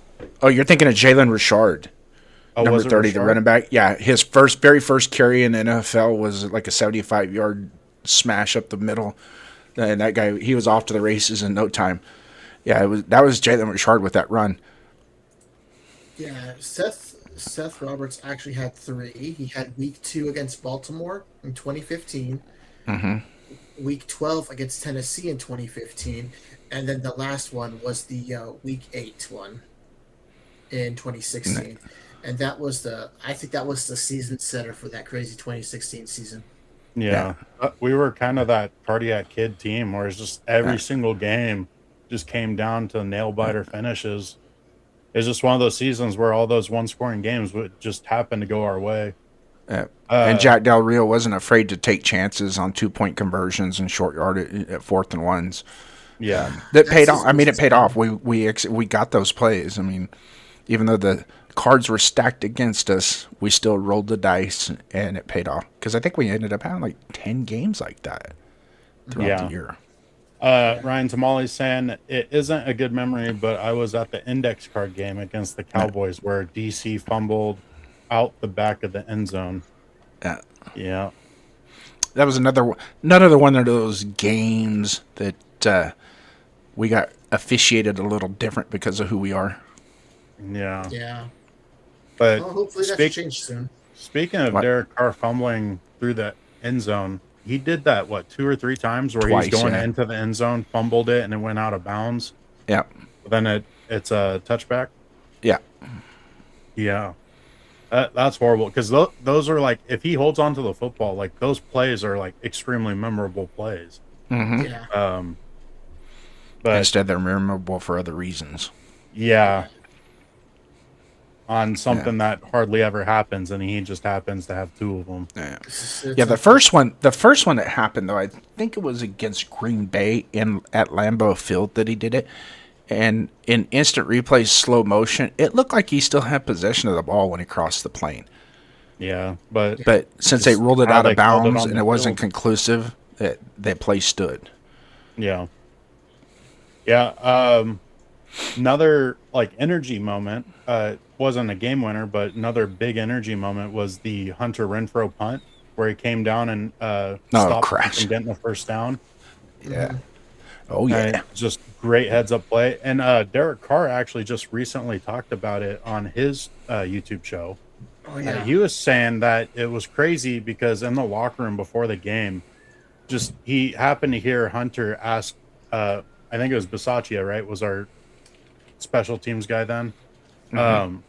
He happened to ask Bisaccia, like, "Hey, if we think they're going to be going for it out of punt formation, like, is it okay if I come up and go for the stop?" And like Bisaccia gave him like a weird look and like, yeah, and then like just carried on, like, because there's nothing that was ever talked about, like never practiced, just it was never brought up before. And then just so happens that Hunter asked about it in the locker room before that game starts, and then he goes and does it and makes that stop. Like it just added another level to it. Yeah. Izzy on Will's coming in with another one too right after Ryan Tamales there. This is a good question for a guy that's new to the Raider Nation. Welcome. Follow up any classic examples of the Raiders getting robbed, like Auburn fans still feel about our undefeated 2004 team never getting a title shot. Probably not to the extreme, but we got plenty of examples. Hang tight. Go, Duncan. So the most prominent example would be the tuck rule. Bam. The next, like, as in recent, where we got robbed was the injury to Derek Carr against the Colts in our 2016 season. Yep. And then we had the index card rule, where never done before, never done again since. The refs brought out an index card to split the ball from the chains to call it a turnover on downs. Yeah. Which and then probably still was not a first down. Yeah. But getting back to the the biggest one, the tuck rule, was the 2001, right? It was 2001 AFC Championship game against the Patriots. And this was the defining moment to launch Tom Brady's career. The Raiders were up. Patriots were on offense. Raiders defense, obviously. Charles Woodson comes in on a corner blitz and sacks Tom Brady. And while he sacks Tom Brady, he knocks the ball loose. And in the replay, you see Tom Brady coming back down with the ball and barely touch it with his offhand. So meaning it should be a fumble. Well, the refs called tuck rule, meaning that the ball was coming forward. So then with the ball coming out is now an incomplete pass. Yeah. And the Raiders were the team that recovered the fumble. So that was the end of the game right there. The Raiders get the ball. They knee it out. Game over. That's it. Raiders are going to Super Bowl to play the greatest show on turf, Rams. Yep. Well, so because of that ruling, the refs took the ball away from the Raiders, gave it back to the Patriots, and then the Patriots, going against a Raiders defense that just thought they won it, drove down the field and got the game-winning field goal. Yep. So, yeah, in context, Izzy on Wheels, just so this helps you out a little bit, because we are officiated different than any other team in the NFL. Point blank, hands down, and evidence is the evidence is out there to support that. All right. So, having said what Duncan said, is that basically what happened was, in real time, it was a fumble. In slow motion, it was still a fumble, if not more a fumble. Instead, what they did is they brought out a rule that was in the rule book that was still misinterpreted at the time to overturn the call. You cannot deny that. There was influence in that decision at some point, and we got screwed. So it was a fumble in real time. It was a fumble in slow motion. You can find the still photo in Google of it with both hands on the ball, and he hasn't been hit yet.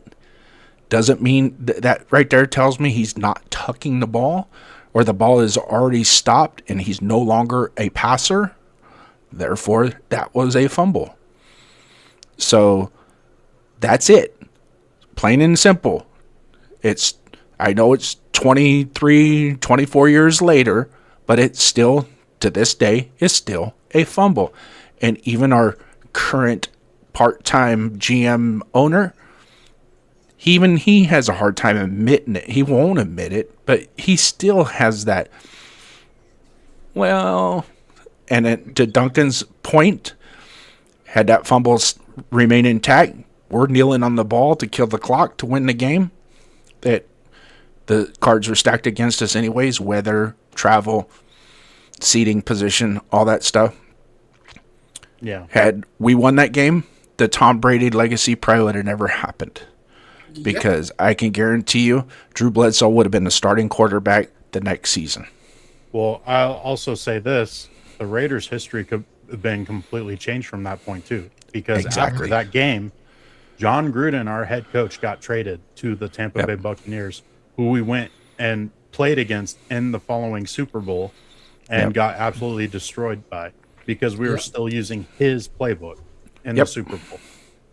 So we make it to the Super Bowl in 2001 because that penalty or that officiating call never happens. Like, our history from that point on could be completely different than it is today. Whether it's better or worse, trophies. But yeah, I mean, that's possible. 2 more trophies. I definitely think at minimum 1, because we would have won in 2002, hands down, because there's no John Gruden in our way, because he still would have been our coach. Yep.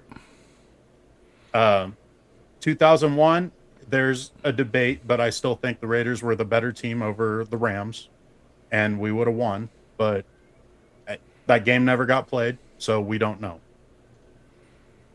Nope. Yep. And Izzy on Wheels, just so you know, there's a bunch of other plays. There's another play called the Spike Rule game.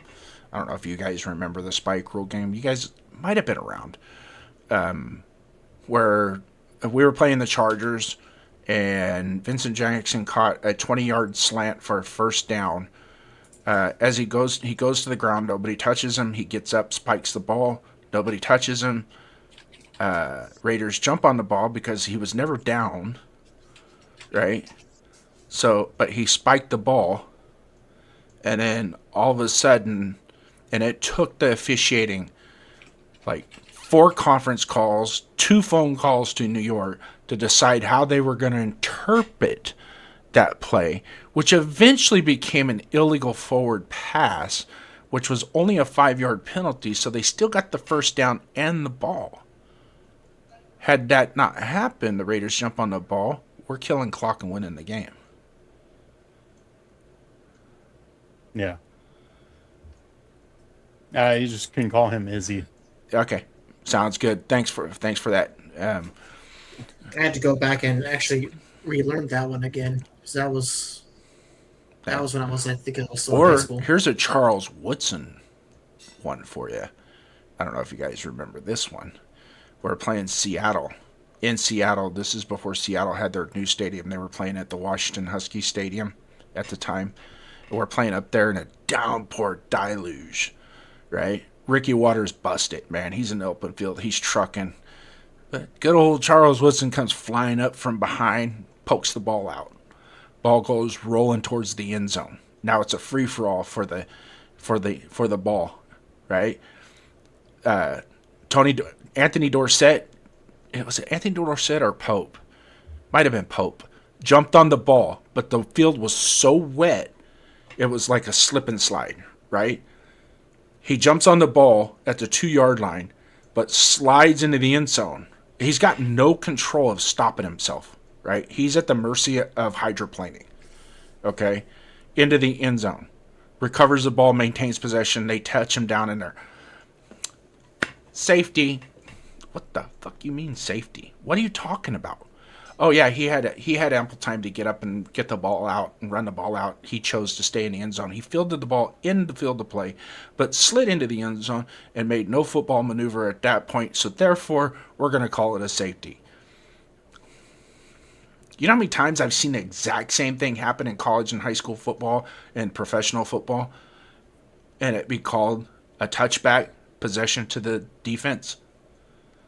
That's the only time I've ever seen that called. Yeah. Only time. And it was like, are you kidding me? We're getting raidered like a mofo on this call. Totally 100%. And it happens. It happens a lot of times. I mean, there was one year Bruce Wilkinson got 6 holding calls on one drive. We went from first and goal at the 8-yard line to 3rd and 70. Yeah. Yeah. Al pissed off the league. He did. Gonna give a quick apology to Ardell, not trying to ignore him. Yep. He's got a bunch of stuff that popped in, so we're gonna knock out some of this for him. Yeah, let's get him Does going. AOC make the cut? One word answer. Yeah. Yes. He makes the cut, yes. Yes. Yep. Okay. Tom Brady sits on a throne of lies. Absolutely. Starts with the tuck rule. How about the refs giving the Patriots extra time to clear the snow for the field goal? Yeah, that was another thing with that game that gets overshadowed because of the tuck rule is the Patriots, I believe, called a timeout, and then they were out on the field kicking the snow away for their kicker to make the field goal, which I believe is actually in the rule book as an illegal maneuver. But you can use wrong. you can use physical body parts to clear snow. You cannot use instruments. So you can't like bring shovels or plows or anything like that. And then the players that are on the field that are going to be in formation, they can make those adjustments. It still it still plays out even to today. Yeah. And then that 2002 Super Bowl that we lost to John Gruden, the day prior, our all-pro center couldn't be found. He didn't show up until just a couple hours before kickoff, right? Because he was in Mexico celebrating because he had such a mental breakdown from all the pressure of making that Super Bowl and playing against his old head coach. Yeah. That he somehow envisioned the Raiders won. So he truly thought they won and started partying and got on drugs. Yeah. And so he was in no shape whatsoever to play. Yeah. I mean, we're lucky he even showed up for the game. Yeah. Yeah, and with your story with that, the fumble out of the end zone. Yeah. But yes, 100% Al pissed off the league. And that's pretty much all he did as an owner was constantly piss off the league with things that he wanted to do, and he was going to do them, and the league wasn't going to stop him. No. Another more recent one that went against the Raiders was our last playoff game against the Bengals. Oh, yeah. The inadvertent whistle. That is the one and only time I've ever seen an inadvertent whistle, like, not count. They continued with the play and called it as if the play continued without the inadvertent whistle. That's the only time I've ever seen that happen. And for the integrity of the game, maintaining that is if it was, and they watched the replay and they confirmed it in replay, that the whistle did blow, right? But their excuse was, well, it wouldn't have affected the play anyway, so we're just going to let it stand. The hell it didn't. You saw them all stop when they heard the whistle. Raiders stop because of the whistle. I mean, Burrow didn't even get his head knocked off because they stopped. They still had a chance to. They still had a chance to take him out. And was that on a 4th down? So that would have been turnover on downs? It was either a 4th down or it would have put him into an obvious field goal situation because it was a long distance, or it was a long down and distance where if they would have went for it on 4th down, it wouldn't have. The odds would have been against him at that point. But it did come down to being a major factor because of how much we lost by in that game to the eventual AFC champion. Thanks for stopping by, Furpo. We appreciate you watching.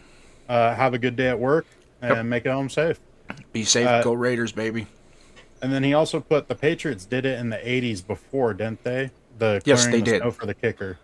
Yeah, they actually used it. That's where the instrumentality rule came into play because they actually, one of their groundskeepers actually drove a little 4-wheeler with the snow blower on the front of it, and he went out there, and what the referees thought he was going to do was just clear the line so they could see the lines, but he made an arc in a perfect position to where the field goal kicker was going to place the ball. Yeah. There was also a snow game. I think it was us versus the Steelers. We were playing at the Steelers, and the Steelers' tarps to keep the field heated magically didn't work for the game. So they're the Raiders playing on a sheet of ice. Yeah. just on the Are we Raiders talking? sideline. Yeah. Are we talking about the immaculate reception? It might have been that game. It might have been that game. But that was There's- also the game that Pete Rozelle met with Al Davis down on the field and said, well, the weather's the same for both players or both teams. And Al Davis looked at Pete Rozelle and said, Pete, you don't even know what the hell you're talking about. Nah, man. And then I know. Oh, during here's that another. time- Here's another one. This one, yeah, I don't know. This is when Mike Shanahan was the head coach. Just became head coach of the Denver Broncos. We played them on a Monday night game, and back then the home team was responsible for providing the footballs, and it was clear as a bell. Nobody could hang on to the football to save their life on our team. It literally looked like we had wax or some type of slippery substance, and the players were complaining that the footballs that we're playing with on offense are slippery. Well, what had happened was later on down the road, we found out is a lot of teams would take the footballs before they aired them up and put them in a dryer to take that sheen off, because the footballs come with a natural sheen on them, a slick. The surface is slick, so they would put them like in a laundry dryer to toughen them up a little bit, toughen that leather and get that sheen off of it. Well, the Raiders footballs, they just blew them up, and they probably added a couple of inflate gate, not deflate gate, little action. But of course, the NFL said, "Oh, we're going to do an investigation." And 5 minutes later, we're good with what happened. Yeah, because you can actually see in that game, like Harvey Williams, the ball, even when they would play it, the center had a hard time gripping it to snap it. It was sliding through his hands. There was fumbled snaps. There was, Tim Brown went to catch a ball, and he just said it just slid right through his hands like it had something on it. And they were complaining about it at halftime and even after halftime, and it just continued and continued and continued. And then eventually the Raiders kind of adjusted how they were using the balls. And of course, sometimes they would rotate a ball in that would be scuffed up from being played, so it kind of helped a little bit. But yeah, there's so many games that you can just, turn your hat to, and it's just like, we got raided. Yeah. The Rob Lyle fumble in the AFC Championship game. In slow motion, that was 155% a fumble. But they didn't have instant replay back then, and I'm pretty sure with the way we get officiated that they probably still wouldn't have overturned it. Yeah, let me put my Raider conspiracy hat on. Go for it. At one point, if I'm not mistaken, Al Davis was on the refereeing committee, I think, or some sort of rules committee back in the day. Oh, hey, guess who was the head of that committee? If I'm not mistaken, it was Don Shula, the golden child of the NFL at the time. And then all of a sudden, Al Davis gets taken off. Don't you think since then, all these calls against the Raiders are a little bit too convenient? Yeah. Especially after the fact that a certain Al Davis won the lawsuit against the NFL for moving the team from Oakland to Los Angeles. So you gotta think that there's some sort of hidden agenda in the NFL that's screw the Raiders whenever you can at all costs. Well, Conspiracy hat off. No, let's keep it on, because I think a glaring like addition to like screwing the Raiders is the John Gruden emails. Oh my! Yeah. How does the NFL go from investigating an NFL owner 6,000 emails that has nothing to do with the Raiders? All of a sudden, while this is going on, John Gruden gets thrown under the bus from the emails that were somehow linked to the then Redskins. All because of I think he was a GM, an ex-GM of the Redskins, because they had John Gruden and him had a back and forth. And then all of a sudden, all the Redskin news just kind of got left at the wayside, and John Gruden got left there to get chopped down. Yep. Yeah. And the worst thing is, he was not employed by the Raiders at that time. He was an employee of ESPN. Yeah. When all of this was going down, And now all of a sudden he gets this nice 10-year, $100 million contract. He's finally turning the Raiders around. We were actually having some good success that season. Yep. Derek Carr was playing like he was his 2016 form. Henry Ruggs was showing that he could be an all-pro. And then all of this happens. Yeah. Yeah. And on top of that, they didn't release all of those emails at one time. They released a piece of an email to the press to keep and the story then going. came back to start it and then backed Mark Davison to a corner to tell him, you need to fire him because if you don't, we're going to release more emails. So he goes ahead and coaches the Chicago game, right? With those emails. And of course, during that game, that's all they're talking about in the booth, and pregame and postgame national analysts are talking about these emails. And then all of a sudden, lo and behold, Monday, more emails drop. And by Tuesday, he's shown the door. Now, I myself am not condoning what the emails said. They can be taken out of context as what they said, for the purposes of racial discrimination or racial hatred. I'm not in those shoes. So for some people, they look at it one way, but you got to consider everybody's emotion and opinion by reading those emails. And having said that, do I think he should have been fired? No. Should he have got suspended? No. I would say only the reason why taken outside the NFL. Huh? It was actions he did outside of the NFL. Right.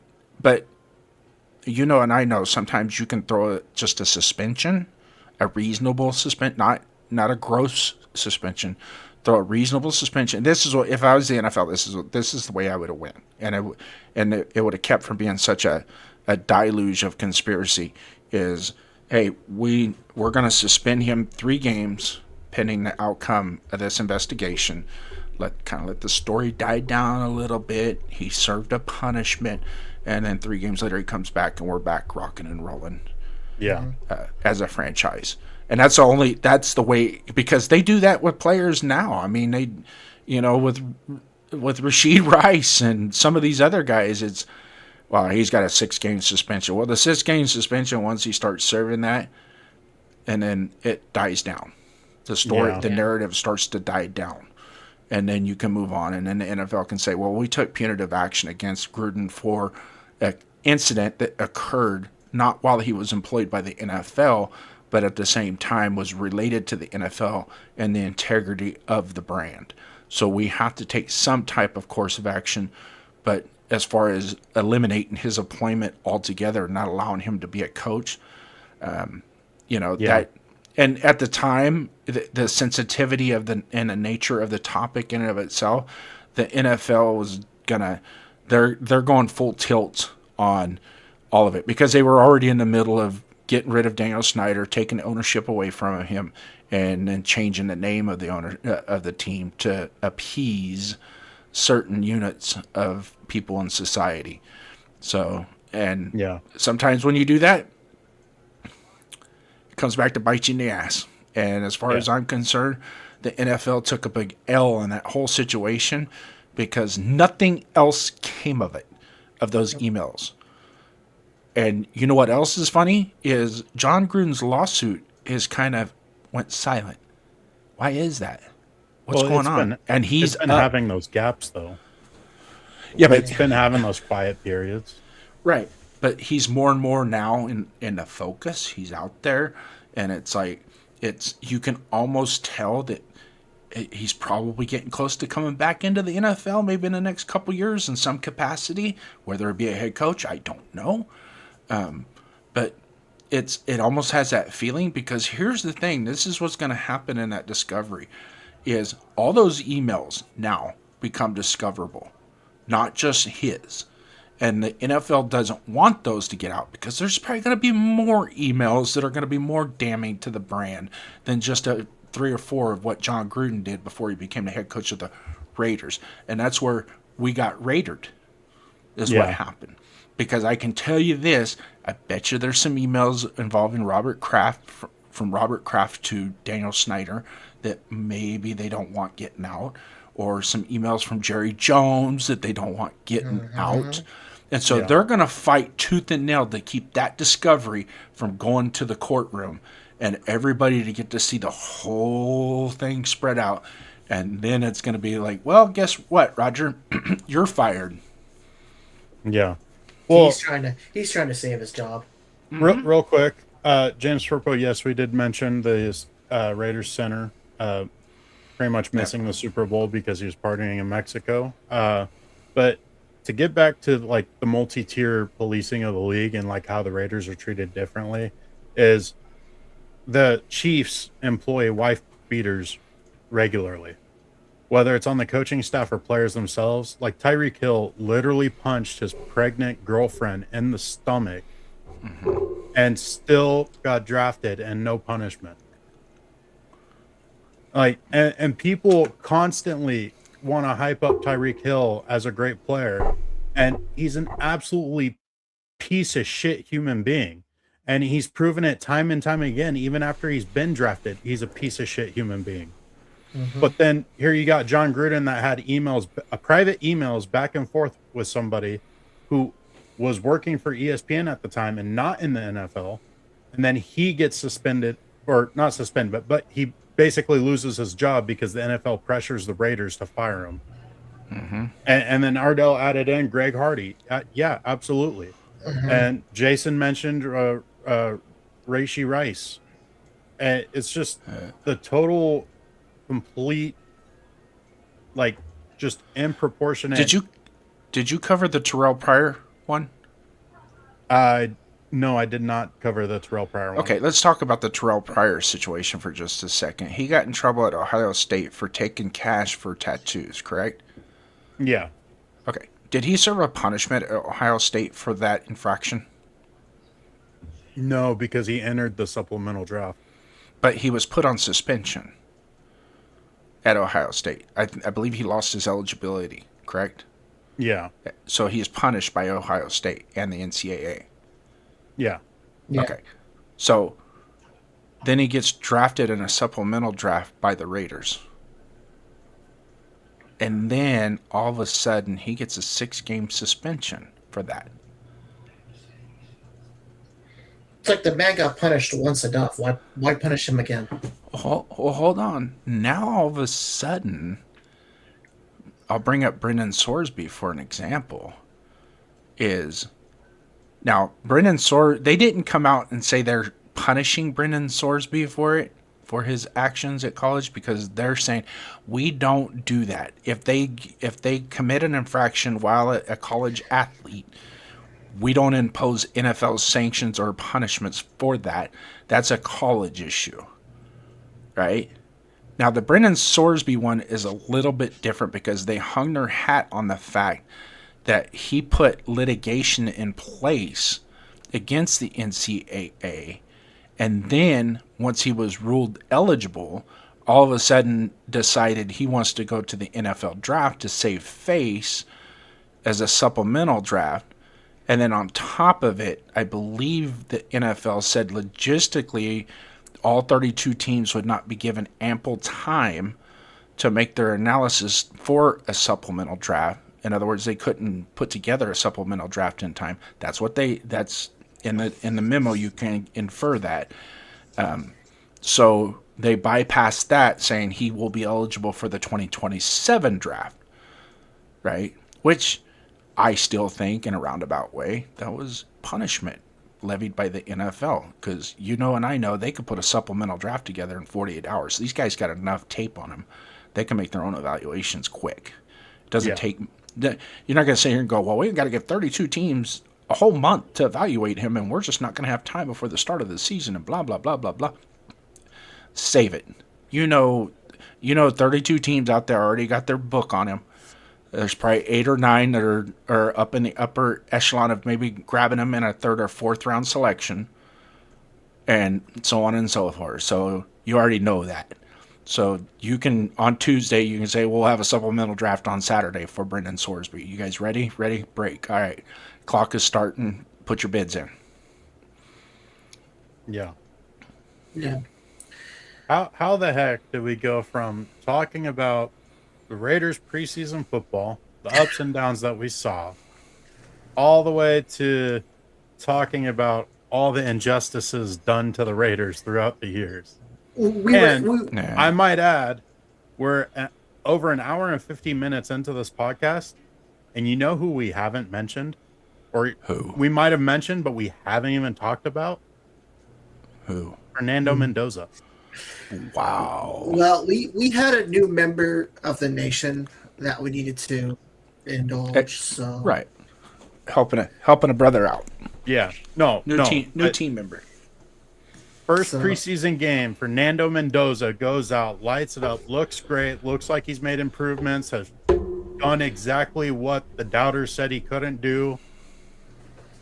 And we didn't even frickin' talk about it. Hey, Duncan, let's run through that real quick. You ready? Let's go. Number one, what can he do? Take snaps under the quarterback. Go through Check. progressions. Check. Stand in the pocket confidently after he takes a snap. But also, didn't he have some really great throws in the middle of the field? Mm-hmm. Ooh, he could throw the ball down the middle of the field. They weren't just little comeback routes on the sidelines? No back shoulder throws? He did throw one back shoulder fade. He did one. throw one. Just He one. threw one, and it should have been a pass interference. But Yeah. Because in 49 Again, states, that was one. a fucking felony. one. He did throw one. Just one, though. But all of Just his one. other throws. Yeah, just one. Also made some great plays by throwing the ball away. Yeah. He did throw a hospital ball.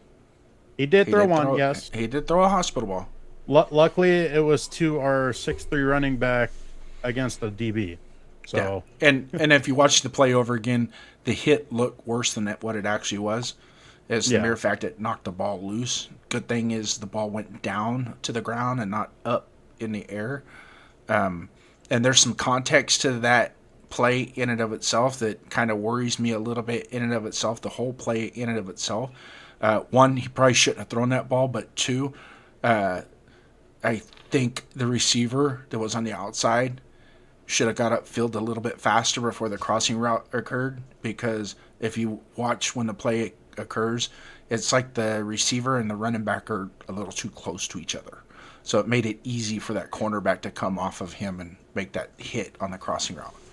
yeah. Just the angles and stuff. Because if you go back to when Tucker caught his out route and turned upfield for a nice gain, if you go to that play, that's how the design of that play is working. On the opposite side is your ex-receiver is getting upfield as fast as he can, clearing out. He's got to buy that cornerback. He's collecting that cornerback, taking him with him to clear that space out, and then the out route is basically all that player has to do is run upfield, get that defender to get back on his heels, and then make an out cut, and he's open. Yeah. So Was there anything else on the checklist? Could take a hit. couldn't take a hit. Not at all. He took a hit. I think he took 2 hits. Here's one. Refer to my short on my YouTube channel. If you subscribe to my channel, go to my shorts list. I posted a couple Dan Orlovsky specifics because that dude, the other day before the preseason game, they asked him, "What are you looking for?" "I'm looking for him to be able to do this. Oh, and I want to see him be able to call an actual play in a huddle, something he never did in college." Brakes come on. Excuse me, what'd you just say? Never called the play in a huddle? What are you talking about? Did you watch him? Apparently not. Apparently not, because I can specifically remember hundreds of video shots throughout the college season of the sky cam looking down into the huddle as Fernando Mendoza is doing this, calling the play. Now, was the play as convoluted or as dialogued as what he would in the NFL? Probably not. They're not gonna run what college quarterback is calling that? Yeah, they're not gonna. Yeah, they're. You don't have the time with college quarterbacks to teach them to give a 2-paragraph dissertation in a 30-second huddle. It just doesn't happen. Yeah. Just all I want to say about Dan Orlovsky is no one should take him seriously. The dude is a failed NFL quarterback. What is his claim to fame? Running out of the end zone.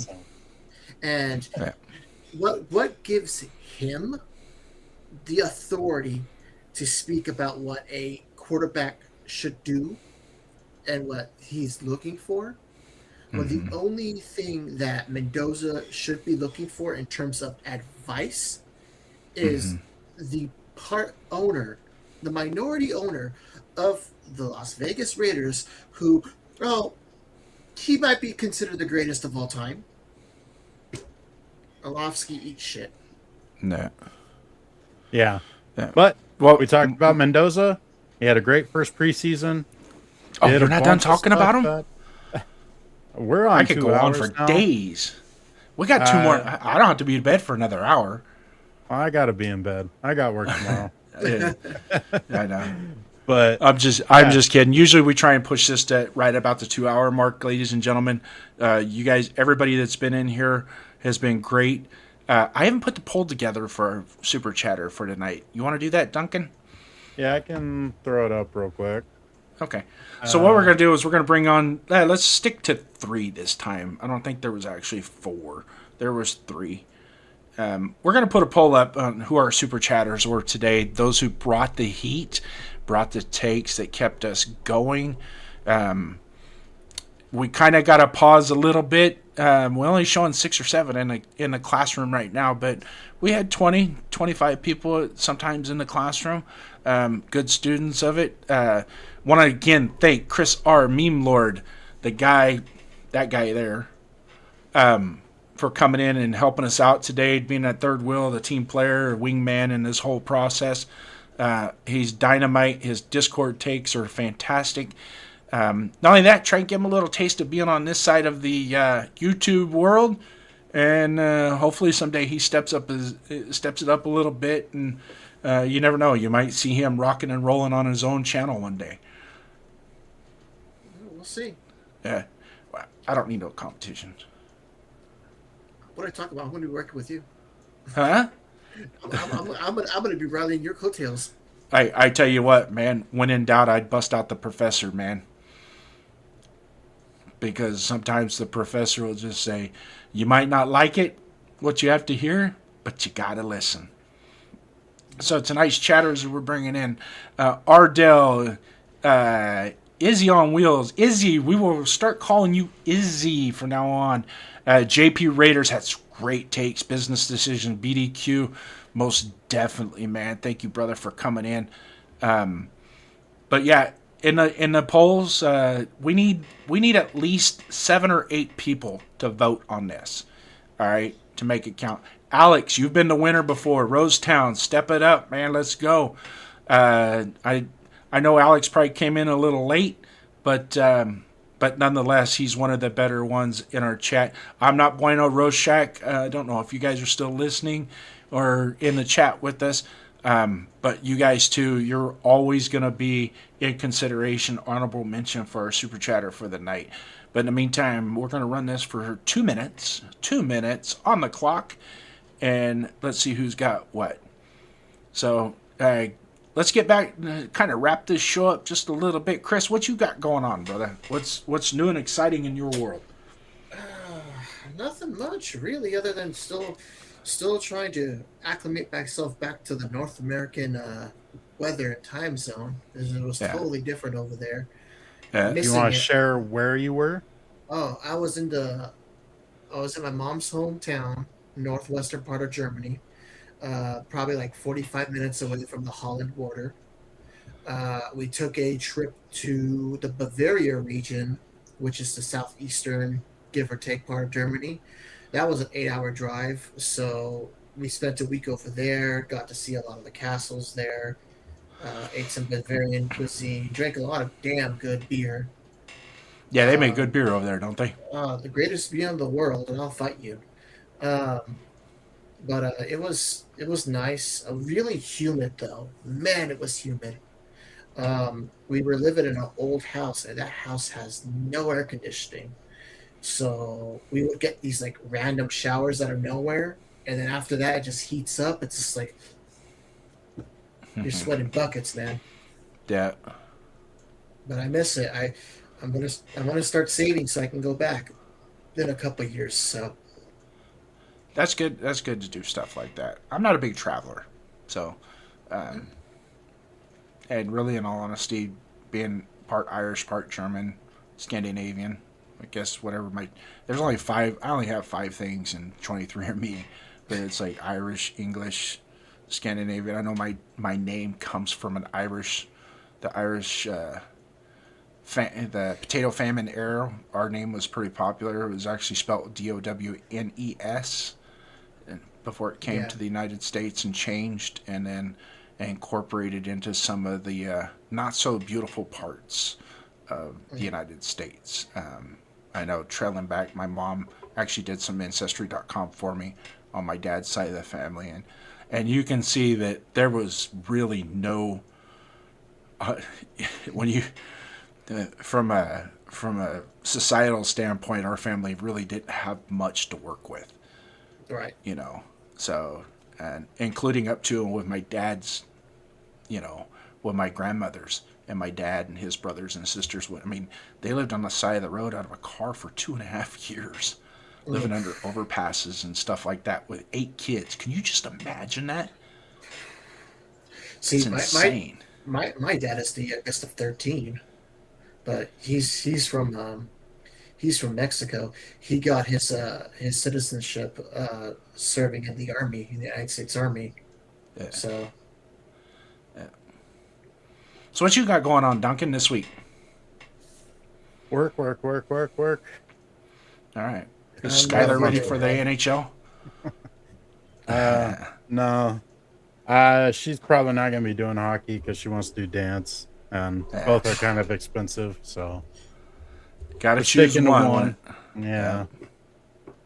But no, as far as like the bloodlines go and everything, I'm pretty much like 3 things. I'm like half German and then quarter Mexican and quarter Irish. I got German from both sides of my parents, so yeah, not very mixed. But I can say one thing though, Chris. My wife's probably very jealous of you being able to travel to Europe because that's one big thing that she wants to do eventually. So hey, I would recommend it. It's crazy. Just note that the travel is going to be horrible because 10 to 12 hour flights are not fun. well, Yeah. on top of having a time change too. Yeah. Yeah. A I massive can't sit in time one change. spot for 12 hours like that. Ain't happening. I mean, I love you guys, but 2 hours in the same chair is hard enough. Yeah. Totally fair. Totally fair. Yeah. But But anyways, on Raider first downs this week, Friday, Pride and Poise, 11 a.m. Pacific Standard Time. Tell your friends. Don't be a host. Share the show. Subscribe to our channels. Donuts Duncan. Tell your friends if you guys can grab our link, throw it in your IG, and share it with everybody. You know, there's more Raider fans out there that want content, want to talk football.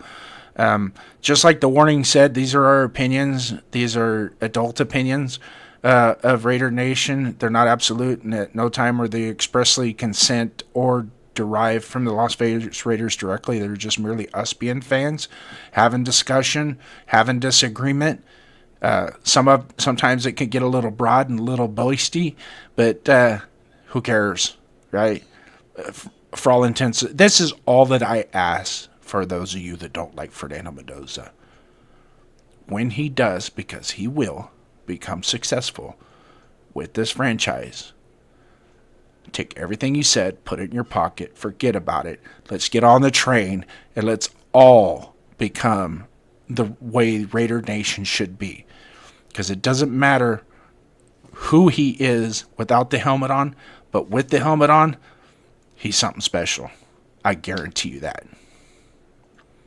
Alex coming in with a big one right at the end.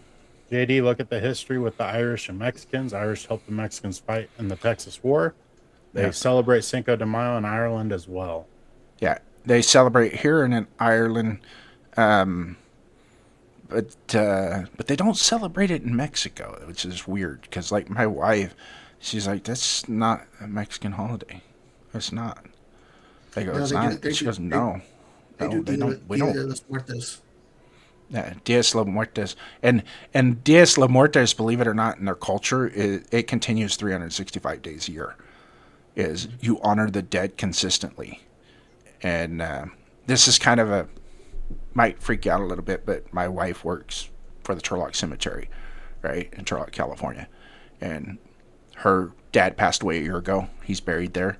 And so she's kind of the keeper of, and so every week there are flowers put on his grave by somebody, and it's constant. Every week. Every week somebody's there that visits his grave all the time.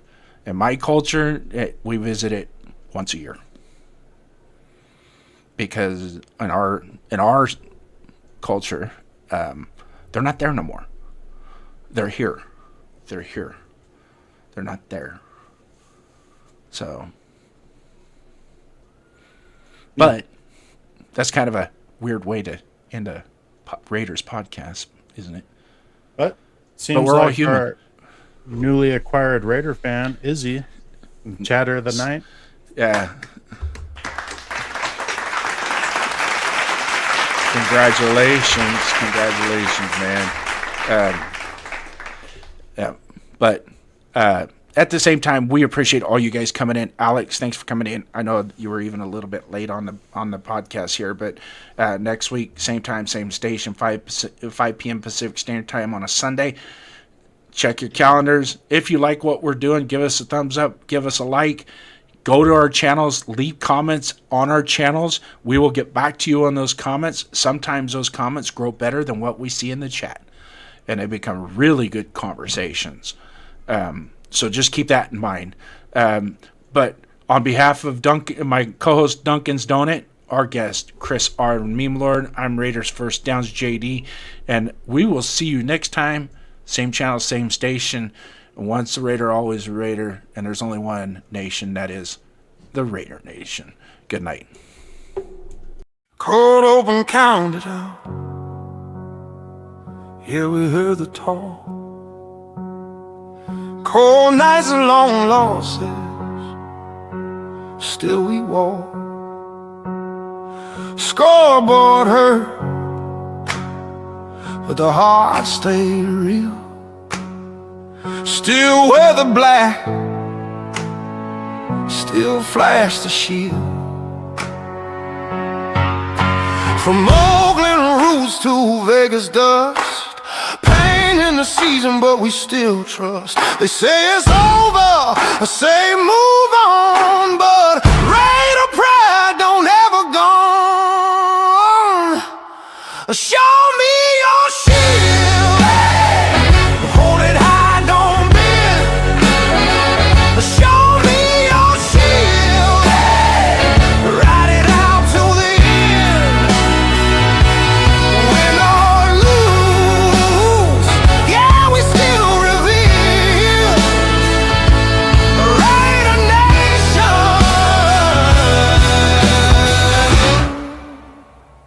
Show me your shield.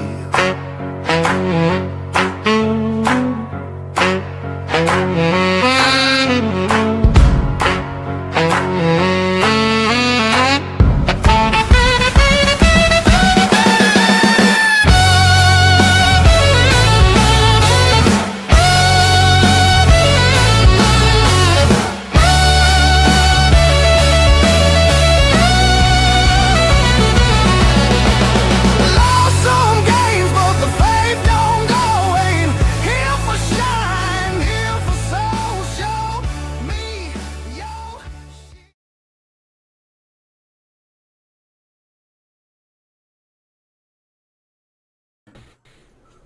And then there was